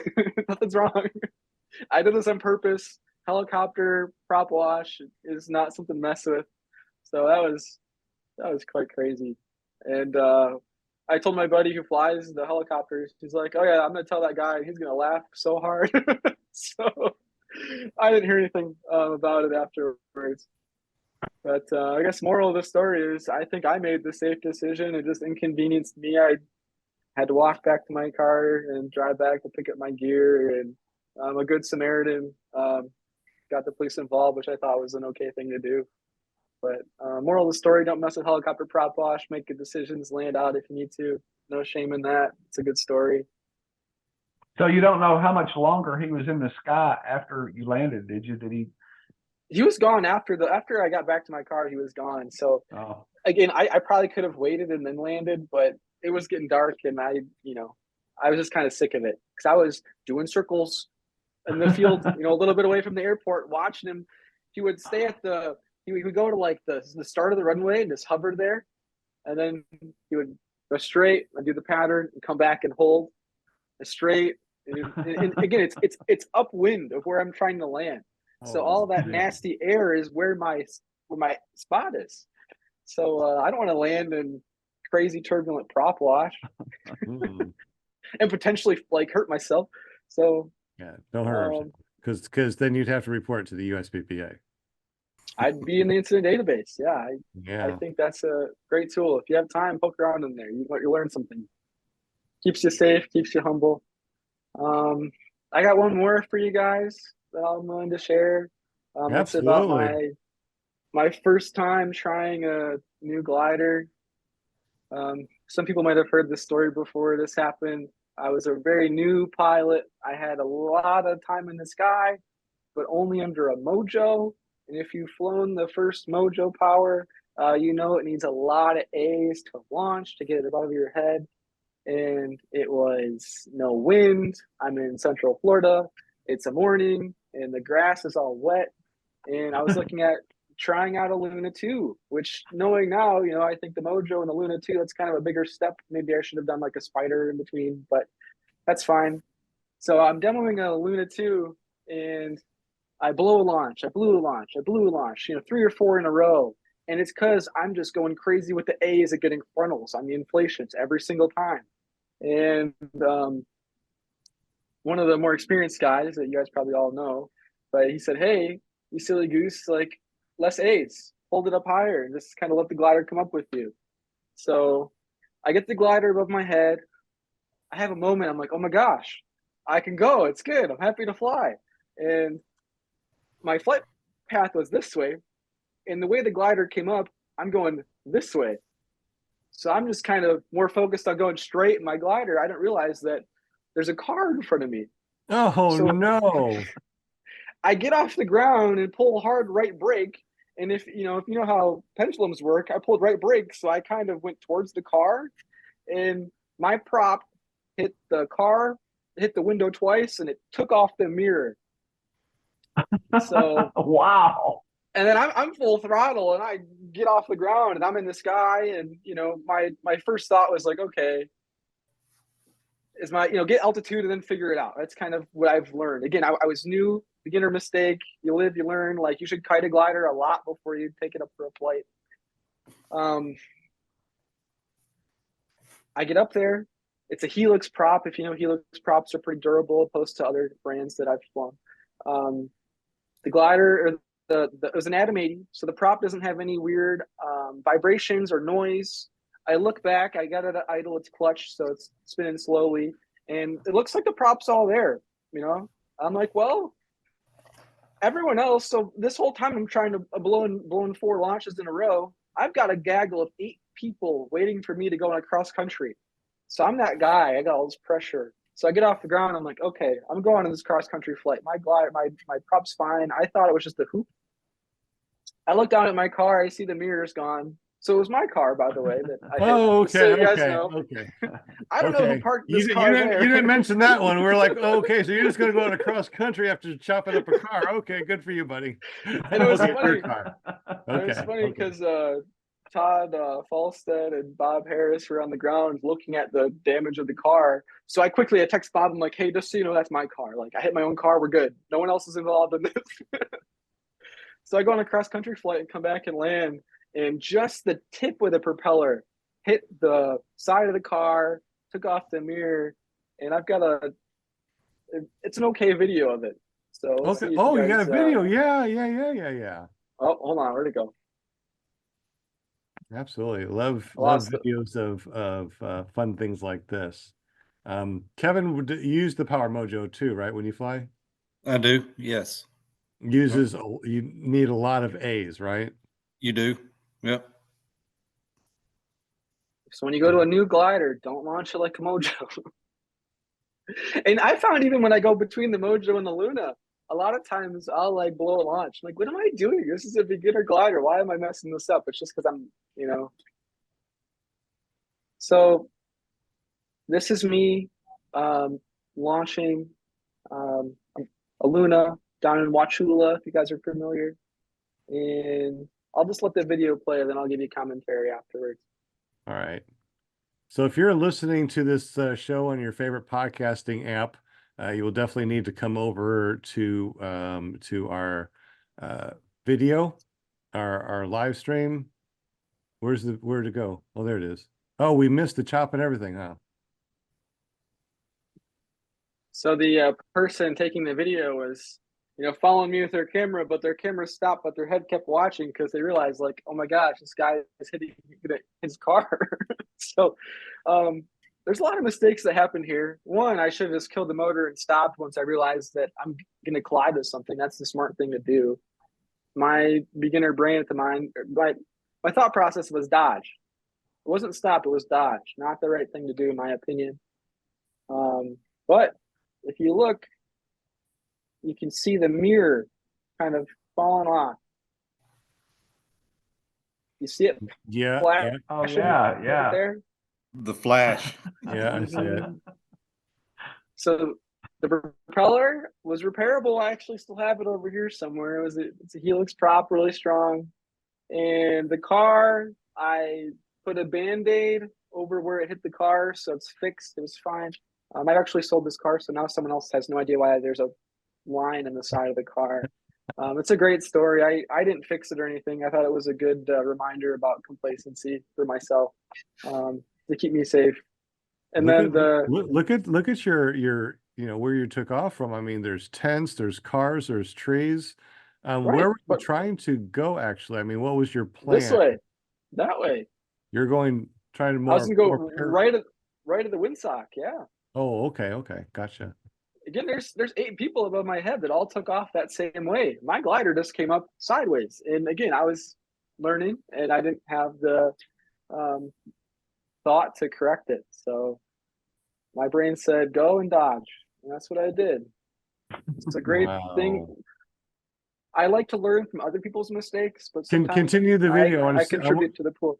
Yeah, continue the video. I want to see where you end up going. Oh, boy. You need to kill that cameraman. You need to thrash that guy. Man, that was awful. All the cool stuff was gone.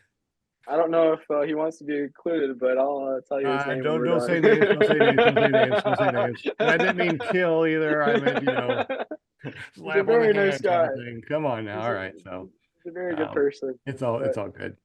Yeah, I'll see if I can find you my car, unless you guys are good. Oh no, we're good. Probably start to chill at about 9 o'clock, so about another 20 minutes or so. Tell you what, guys, my wife just went to bed. I think I'm gonna head out. All right. I was just gonna ask to see if anybody needed to go before we continued. Kevin, you good? Joe, you good?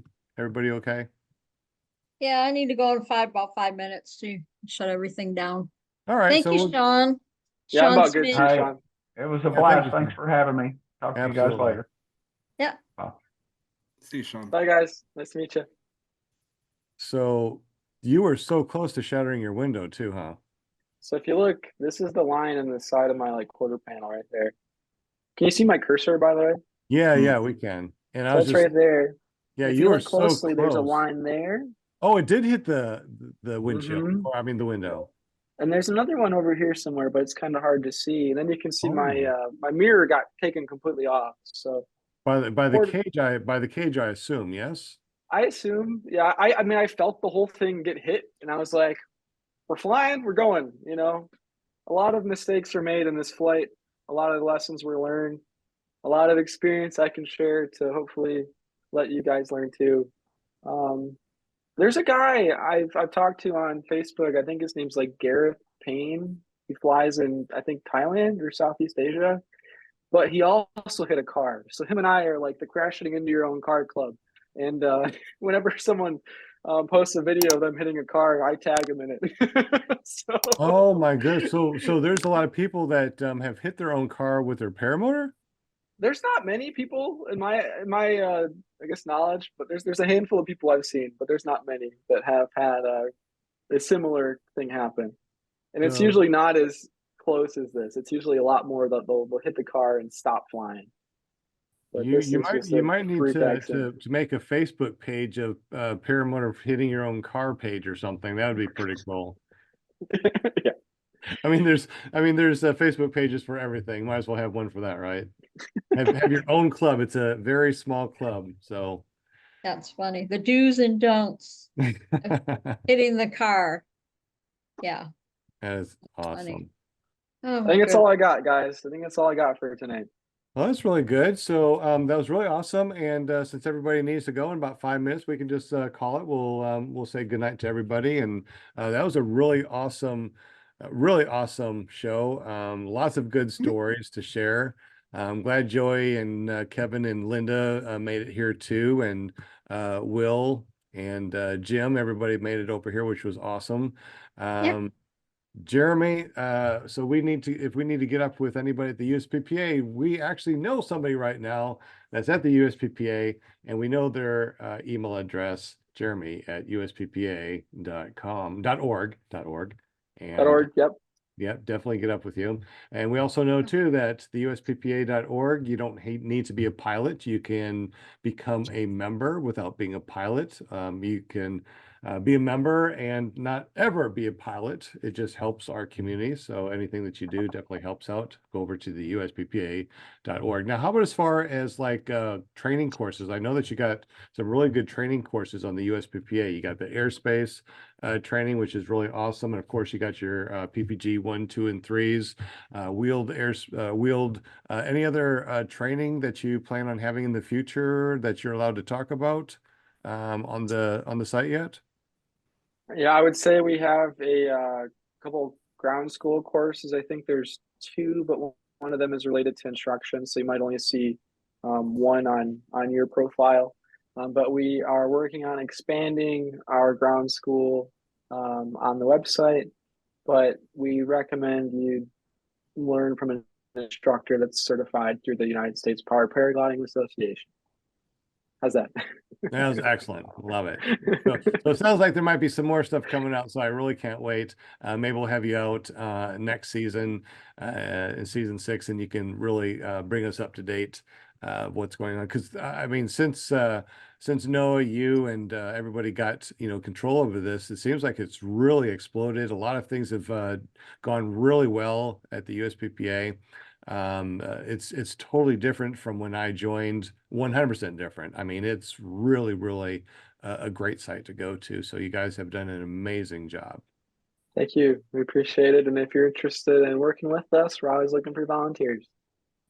I was just, I will get up with you because yes, I think it'd be a really good thing to do. Absolutely. I will get up with you about that.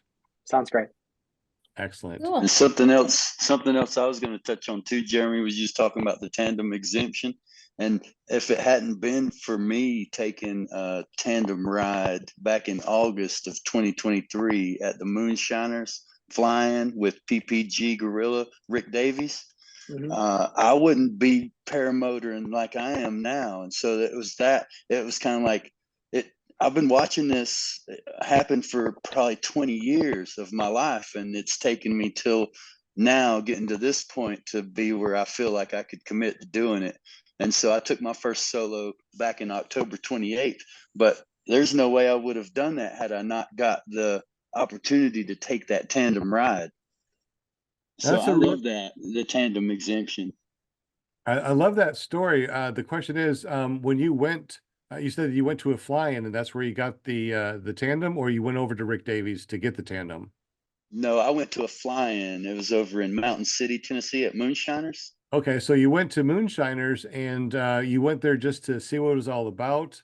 And is that why you went there? Did you go there with anybody else? Were you Yeah, interested in my friend Mhm. Von Englund, he's been flying paramotors since 2007. He was in the chat tonight, and he's kind of a self-trained pilot. I know that's kind of shunned upon, but in the area we live in back at that time, there wasn't a lot of people in the PPG community doing instruction or anything like that in our area. So it's kind of like one of them things. If you wanted it bad enough, you just had to do it. And so I've been watching him all these years, 2, 3, 4 flights a year, whatever he can squeeze in to get his experience level. But he said, he's not had very many friends that have followed in his footsteps and jumped in to do it. And like, I'm one of the first guys, but I've always had a passion inside of me for aviation ever since I was a little kid. I can remember at 4 or 5 years old, standing on the hood of my mom's car at the end of Douglas International over in Charlotte, Mecklenburg County, before it was the international airport, and watching these big jets take off overhead as we're sitting there eating chicken on the top of the car. So it's like just aviation, something about it has always intrigued me, and I've always wanted to be in some form or fashion involved. And I've worked really hard my whole life to get to where I am, and I've had a lot of cool toys, but paramotoring is by far the wildest thing I think I've ever done. And it's slow, it's safe, it's next level. I don't know, it's super cool. I really enjoy it. I feel like it's therapeutic. It is, um oh, definitely therapeutic. Oh my gosh. it's That's a it's cool it's a story, Joey. That's a cool story. it's I'm a glad you shared that. I keep saying people need to put out a disclaimer for the tandem rides, because that is such a false advertisement of what paramotoring by yourself is really like, because it's like a magic carpet ride. You don't really get the sensation you get when you fly by yourself and you're the pilot in command. And so it puts a little bit more pressure on you. As long as you're a person who does well under pressure, I think it's okay. That's cool, Joey. That is Yeah. that so you went on your first tandem and you got in your first tandem, and when you did that, you were hooked. You said, I Yeah, want to, it's like it notary stamps something and in you my got heart. your It's like it sealed the you got your deal. own equipment. You got your own Yep, equipment I and all went and that, and purchased my stuff, and I've taken a solo flight. I've had a lot of great help from the community, and that's even with Sean Simon's PPG Grandpa here. He's sent me over all kinds of stuff to help kind of keep me getting more and more educated about the ground school and airspace and different things that are in the syllabus, even though I haven't went to a formal school. But the first flight I took, I was on comms, and a lot of people joke about one of the guys that was in the video, because he's like yelling at the top of his lungs, "Power, power, power!" And everybody's like, "God, who's that screaming power?" And I'm like, "Oh, that's my buddy If It didn't bother me a bit, because the other guy, my buddy Vaughn, he was on the phone with me on comms, and he's like really calm and relaxed voice, and you can kind of hear him at the end of the video. So it's like just the ability to be able to turn your brain off and listen and do what someone else is telling you. I think that is what really made my first flight, magical, because getting up there and having all that pressure on yourself and all the unknowns, and not having a communication, not being able to switch your brain off and be like, okay, just listen to what they're telling you to do. It would have been a whole lot different. Like, I wish I could be one of them guys. Like, I even told Sean Simons, like Chucky Wright, just who has that drive about him to be able to go out and do it. Like, nothing's going to stop me. No, I very just, cool. I don't have that, unfortunately. Yeah, Chucky's a friend of mine. He's got good energy, and he's made quite the his progression story is pretty cool, in my opinion. Yeah, I agree, man. I mean, and then I've even talked to, when I was at Moonshiners, I got to speak with Robert Woodall, Winging It Woody. And he's a super humble guy, man. And he said he kind of came from the same place, where he's just decided to do it and traded dirt biking for paramotoring and just got into it and, just kind of winged it. Yeah, I love that about his name too. Like it's so symbolic of where he came from, you know. Yeah. yeah. But He was super a humble guest on guy. our show. He was a Oh guest yeah, on our show years ago. Even Yeah. Chucky, I've listened to that. even Chucky. We've had a lot of people over these last 5 seasons on the show. We've had a Yeah. huge variety. People that just got into it that only had a flight or Yep. two. We had some people that haven't got into it yet, but are going to. Then we've had people that been in this for for a long time. We've had Kylo, Oakley. We've had Love Kylo. yeah, Kylo is the bomb diggity. Yeah. And we have a lot of people. Andrew Fuller, we've had on there. Yeah. That's who else do we get? Yeah, I'm thinking who else? I Yeah. know right off the bat. I mean, we also had Jeff Goen that wrote the PPG Hmm. Bible. So anybody that Yep. has been in the sport, I Yeah. mean, I think we had Jeff a couple of times over the years. Mm-hmm. So Yeah. Yeah. I It's all, really it's You always guys are on episode 207. I've probably watched at least, I don't know, 200 of the 207. Just trying well, to very absorb cool. it's like a funny. It's sponge funny when as when I much first of the started doing this. information.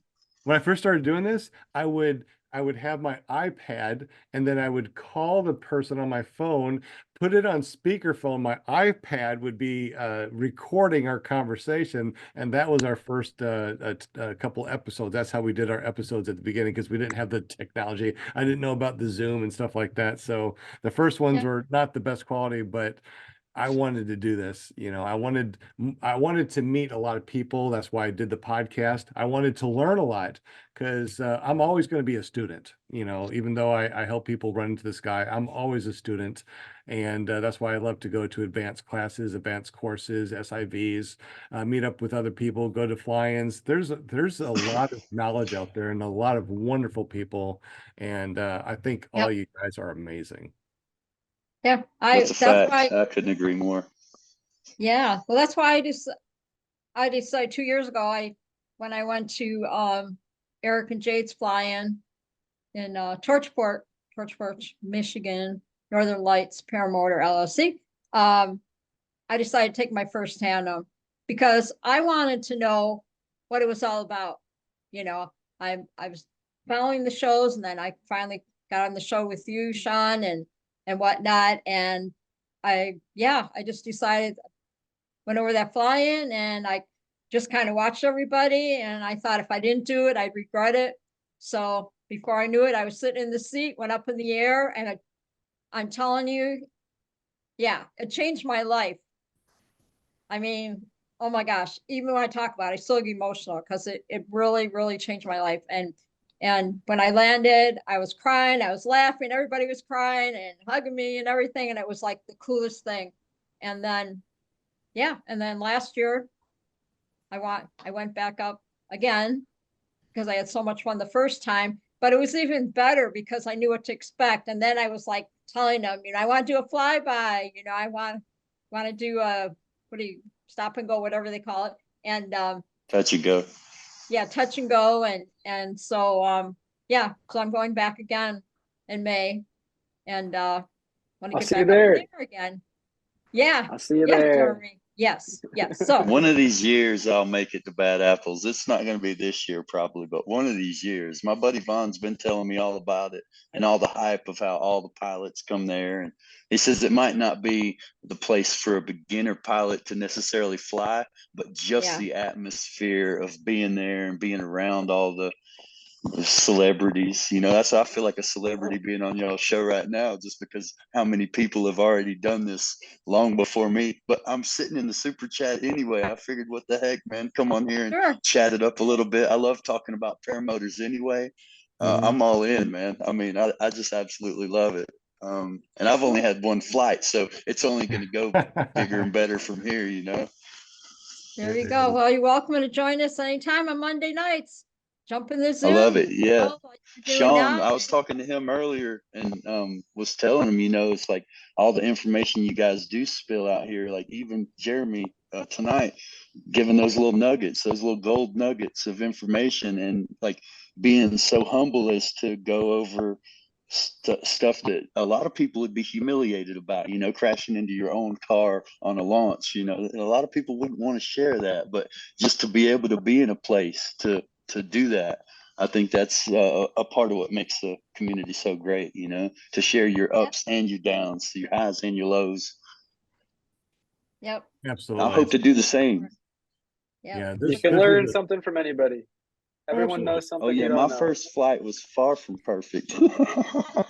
It was a good first flight because I was able to get up. I did like a little figure eight, probably 150, 200 feet, and then I came in and landed on my feet. I didn't break no gear. I didn't have any major mishaps. So the flight itself was exactly what you would want for your first flight, you know.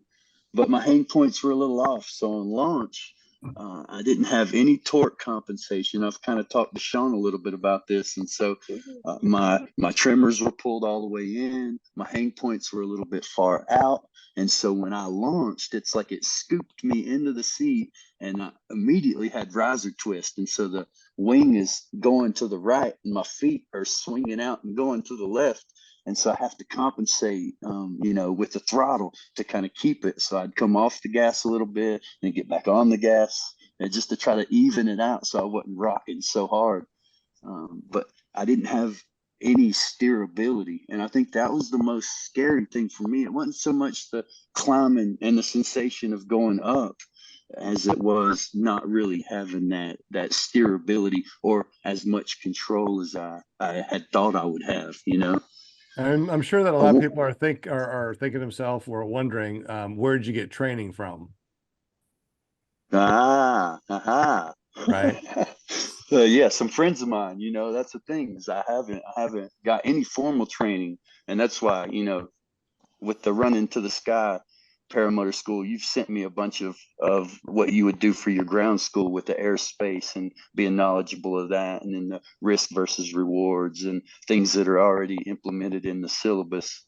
And I know my buddy that I had helping me that was on comms. He's not a USPPA instructor, but just a good friend of mine. And we was RC pilot buddies 20 years, you know, before I finally jumped in and decided to do paramotoring.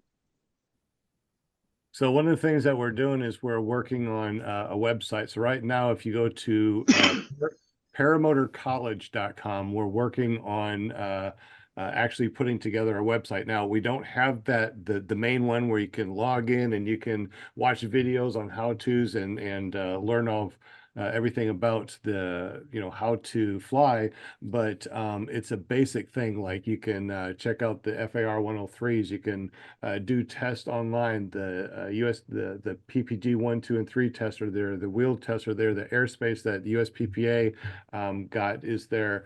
A lot of information, some videos that you can watch as far as learning how to clip in and clip in correctly and how to launch. You know, these are it's kind of like a tips and tricks and kind of a place to go to learn a couple of things, but it's definitely not a, you know, learn online how to fly. But people that have um, uh, self-taught, it's not just getting up in the air, it's your airspace. You know, it's understanding your rules and regulations. You have FAR 103, you got to know that.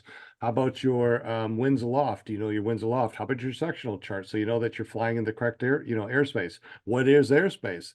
You know, what airspace do you launch in? Can you launch in G airspace with less than a mile of visibility? No, you need at least a mile of visibility. How about clouds? They need to be free of clouds. You know, how high does G airspace go up to? Across the United States, 1,200, sometimes around airports, 700. But how do you know if it's 700? What airspace sits on top of G airspace? E airspace, it goes up to what? You know, and also E airspace is kind of cut into two different spots, 10,000 feet and under and 10,000 feet above. Did you know that? There's a cloud clearance that is different. You need to have more cloud clearance and more visibility depending on where you are in E airspace. You can't just turn on your strobe a half an hour before sunrise, go up to 10,000 feet and watch the sunrise. You're in controlled airspace. You can only go up into G airspace for that half an hour before sunrise and after sunset. You can't go into E airspace with your strobe, you know, during that time. So there's a lot of things that you need to know to make sure that you are safe and that you are an ambassador to our sport. You know, not that guy that nobody wants to go, they don't want you to go to a fly-in because you're that guy. Don't be that guy. Don't be that person. You want to be very knowledgeable, and when you fly, you want to be very respectful and be that ambassador to the sport. Enough of that rant. Agreed. I mean, that's a big part of it, though. I mean, going from being self-trained to going through a school and learning all these little tidbits and the bits and pieces that you put together, because otherwise you end up going out there and eventually stepping on people's toes or flying low over somebody's farm and upsetting them and their animals. And so, yeah, you want to go about it the right way for sure. And then the thing is too, like with the tandem exemption, that's why I was going back to that, is because I've only had one flight. I got my solo, and so I'm hoping to get to the same place in my progression as Jeremy is, to where I can eventually go for a tandem exemption and be able to do like you were talking about, take my wife. But at the same time, I don't want to do it right now. I want to wait and jump through the right steps and go about it the right way. Just so everything's the way it's supposed to be, and I'm making sure my granddaughter's safe, my wife's safe, and I'm safe. And Yes, one at the thing end if of the you day, go up there, yes, one thing if you go up there and hurt somebody, but can you imagine going up there and hurting, somebody in your family or hurting somebody? mhm, It would hurt your heart more than anything. It's like, oh man, I can't believe I did that. So you got to really have a lot of skill, understanding, get that exemption, and mhm, have have a good amount of time under your belt. As a trike pilot, you just don't want to go from being a foot launch pilot to go, oh, let's get a tandem exemption for a wheeled launch. It's a big difference, but it's kind of the same. Kevin has been flying foot launch, but we also got him into the tandem, or not the tandem, the trike trainer on the ground, right? We had that. Yes, I've done that one time. I want to get a little more proficient on foot launch before I guess progress to trike. But the trike is interesting because it is fun. A lot of yeah, people are like, I don't want I've to do got I don't want to to do trike, but trike is fun. I've got my friend Vaughn. He has both. He's got a Sky 110 that's a foot launch rig, and then he's also got a Power Gold 130 that's on a Sky Cruiser frame. It's a little bit older unit, but I've got on his trike and kind of putted it around out in the field, and just to kind of feel what the thrust and to feel the difference of like you hanging in the seat on launch versus how you run into the seat when you're foot launching. It's like you're already there. You just basically have to point the wheel in the direction the wing's going to go. Kind of like how when you're foot launching, you run under that low side.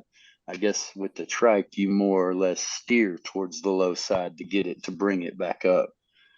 So there's little differences for sure, and I eventually would like to get to the same place to where I could have like one of those little trikes you can attach your motor to and take it off. That way, if I go to a flying, I can ride my trike over to the farthest corner away from everybody to get set up to launch. And like you say, if the winds change direction, you just pack everything back up, head to the other side of the field, and set up over there, and bam, you're ready to go.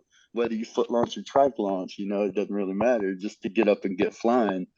To Even me, if that's the name of even the if you game. don't fly a trike, you can get one of those light trikes like you're talking about and take it to your flying, right? Let's say that you're at Bad Apples, right? We've been to Bad Apples, but let's say that the wind shifted instead of right there where everybody is, you got to go all the way across that field so you launch into the wind. Well, you just bolt on your light trike, drive yourself over there, unbolt your light trike, and foot launch from that side. Bam, gone, So, up and so you away. don't, right. So you don't have to fly the trike, but man, it's a great transportation mechanism for your paramotor and your wing. Definitely a good tool to have in your Yeah. arsenal for sure. Hey Joey, just make sure you don't set up your glider right in front of someone else when you're at a flying. I made that mistake. Uh-oh. Yeah. This guy's ready to launch. He's ready to go, and it's my first flight. I'm like, oh, this looks like a good spot. And he's like, what are you doing? So don't make that mistake like I did. I was a hooligan. Don't be that guy. Don't be that guy. It happens every flying. There's some guys that set up in front of you. But Oh my gosh. Learn you from don't that wanna make mistake. friends that way. But on that same note, when it comes to fly-ins, go to the USPPA.org, look at the calendar events that are coming up. Go to these fly-ins, even if you are not a pilot, go to these fly-ins. The networking and a fly-in is so awesome. I've gone to fly-ins and haven't flown and just networked because it's more fun to sit there, talk to pilots, watch people, take off, and the blooper reels at fly-ins are amazing. So if you got your camera out, you can catch some really interesting things that happen over at fly-ins.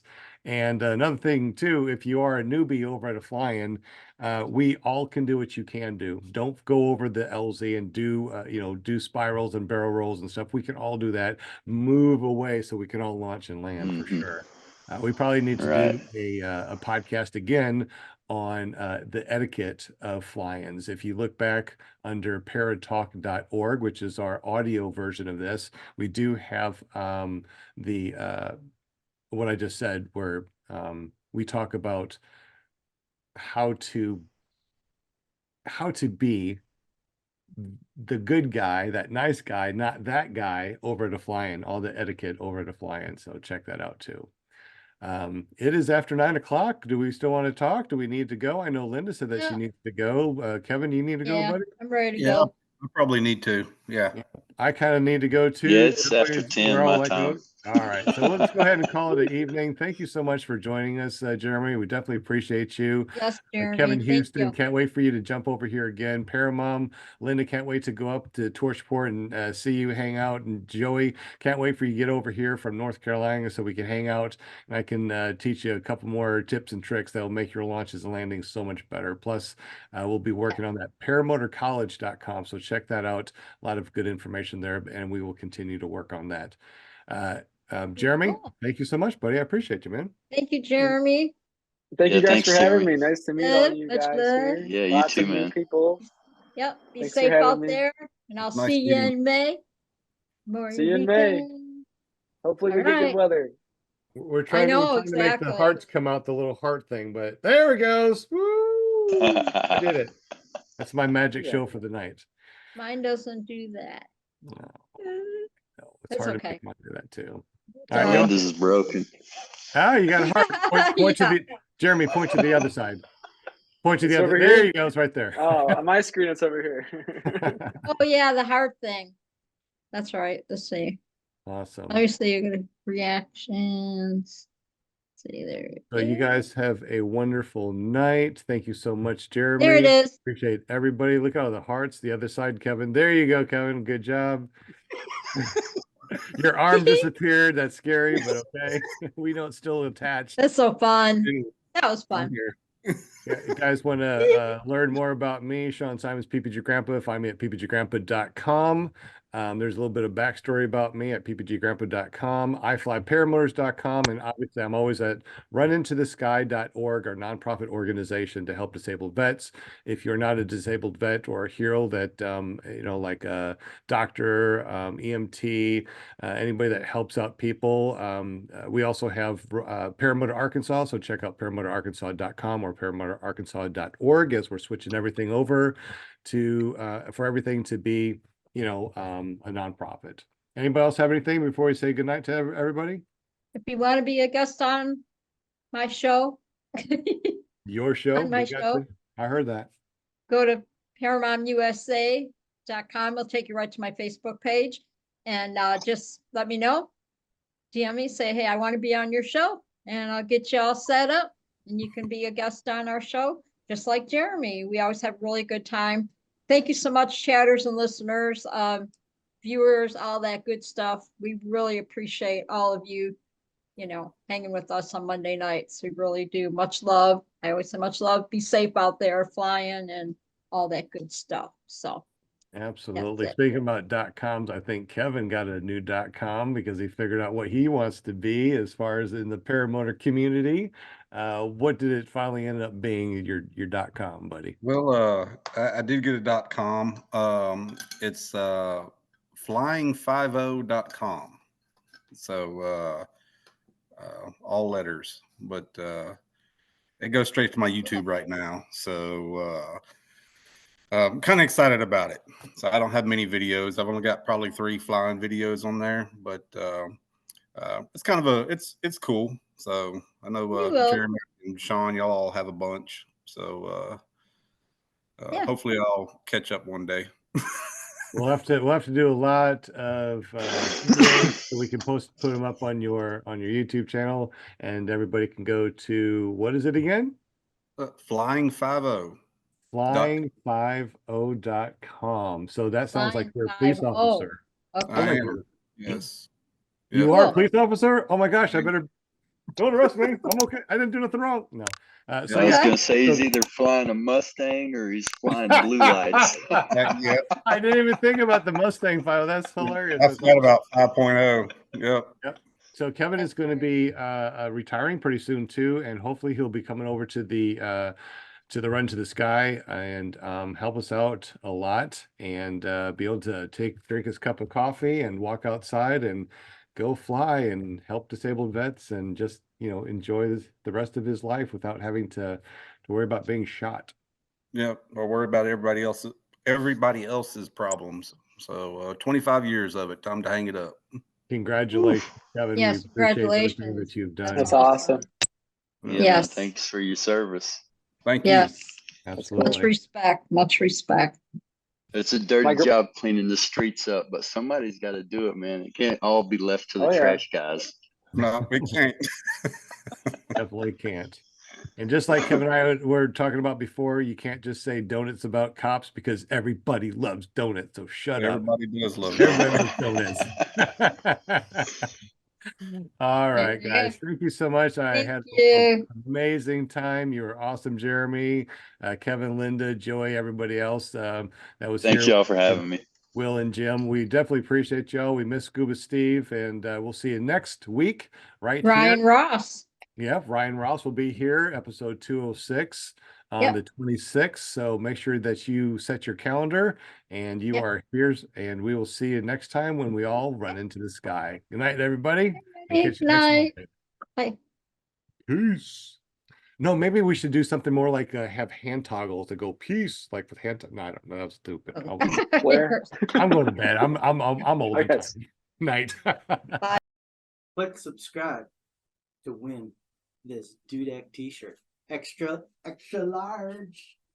Once we hit 1,500 subscribers, I'll send it out to one of the subscribers.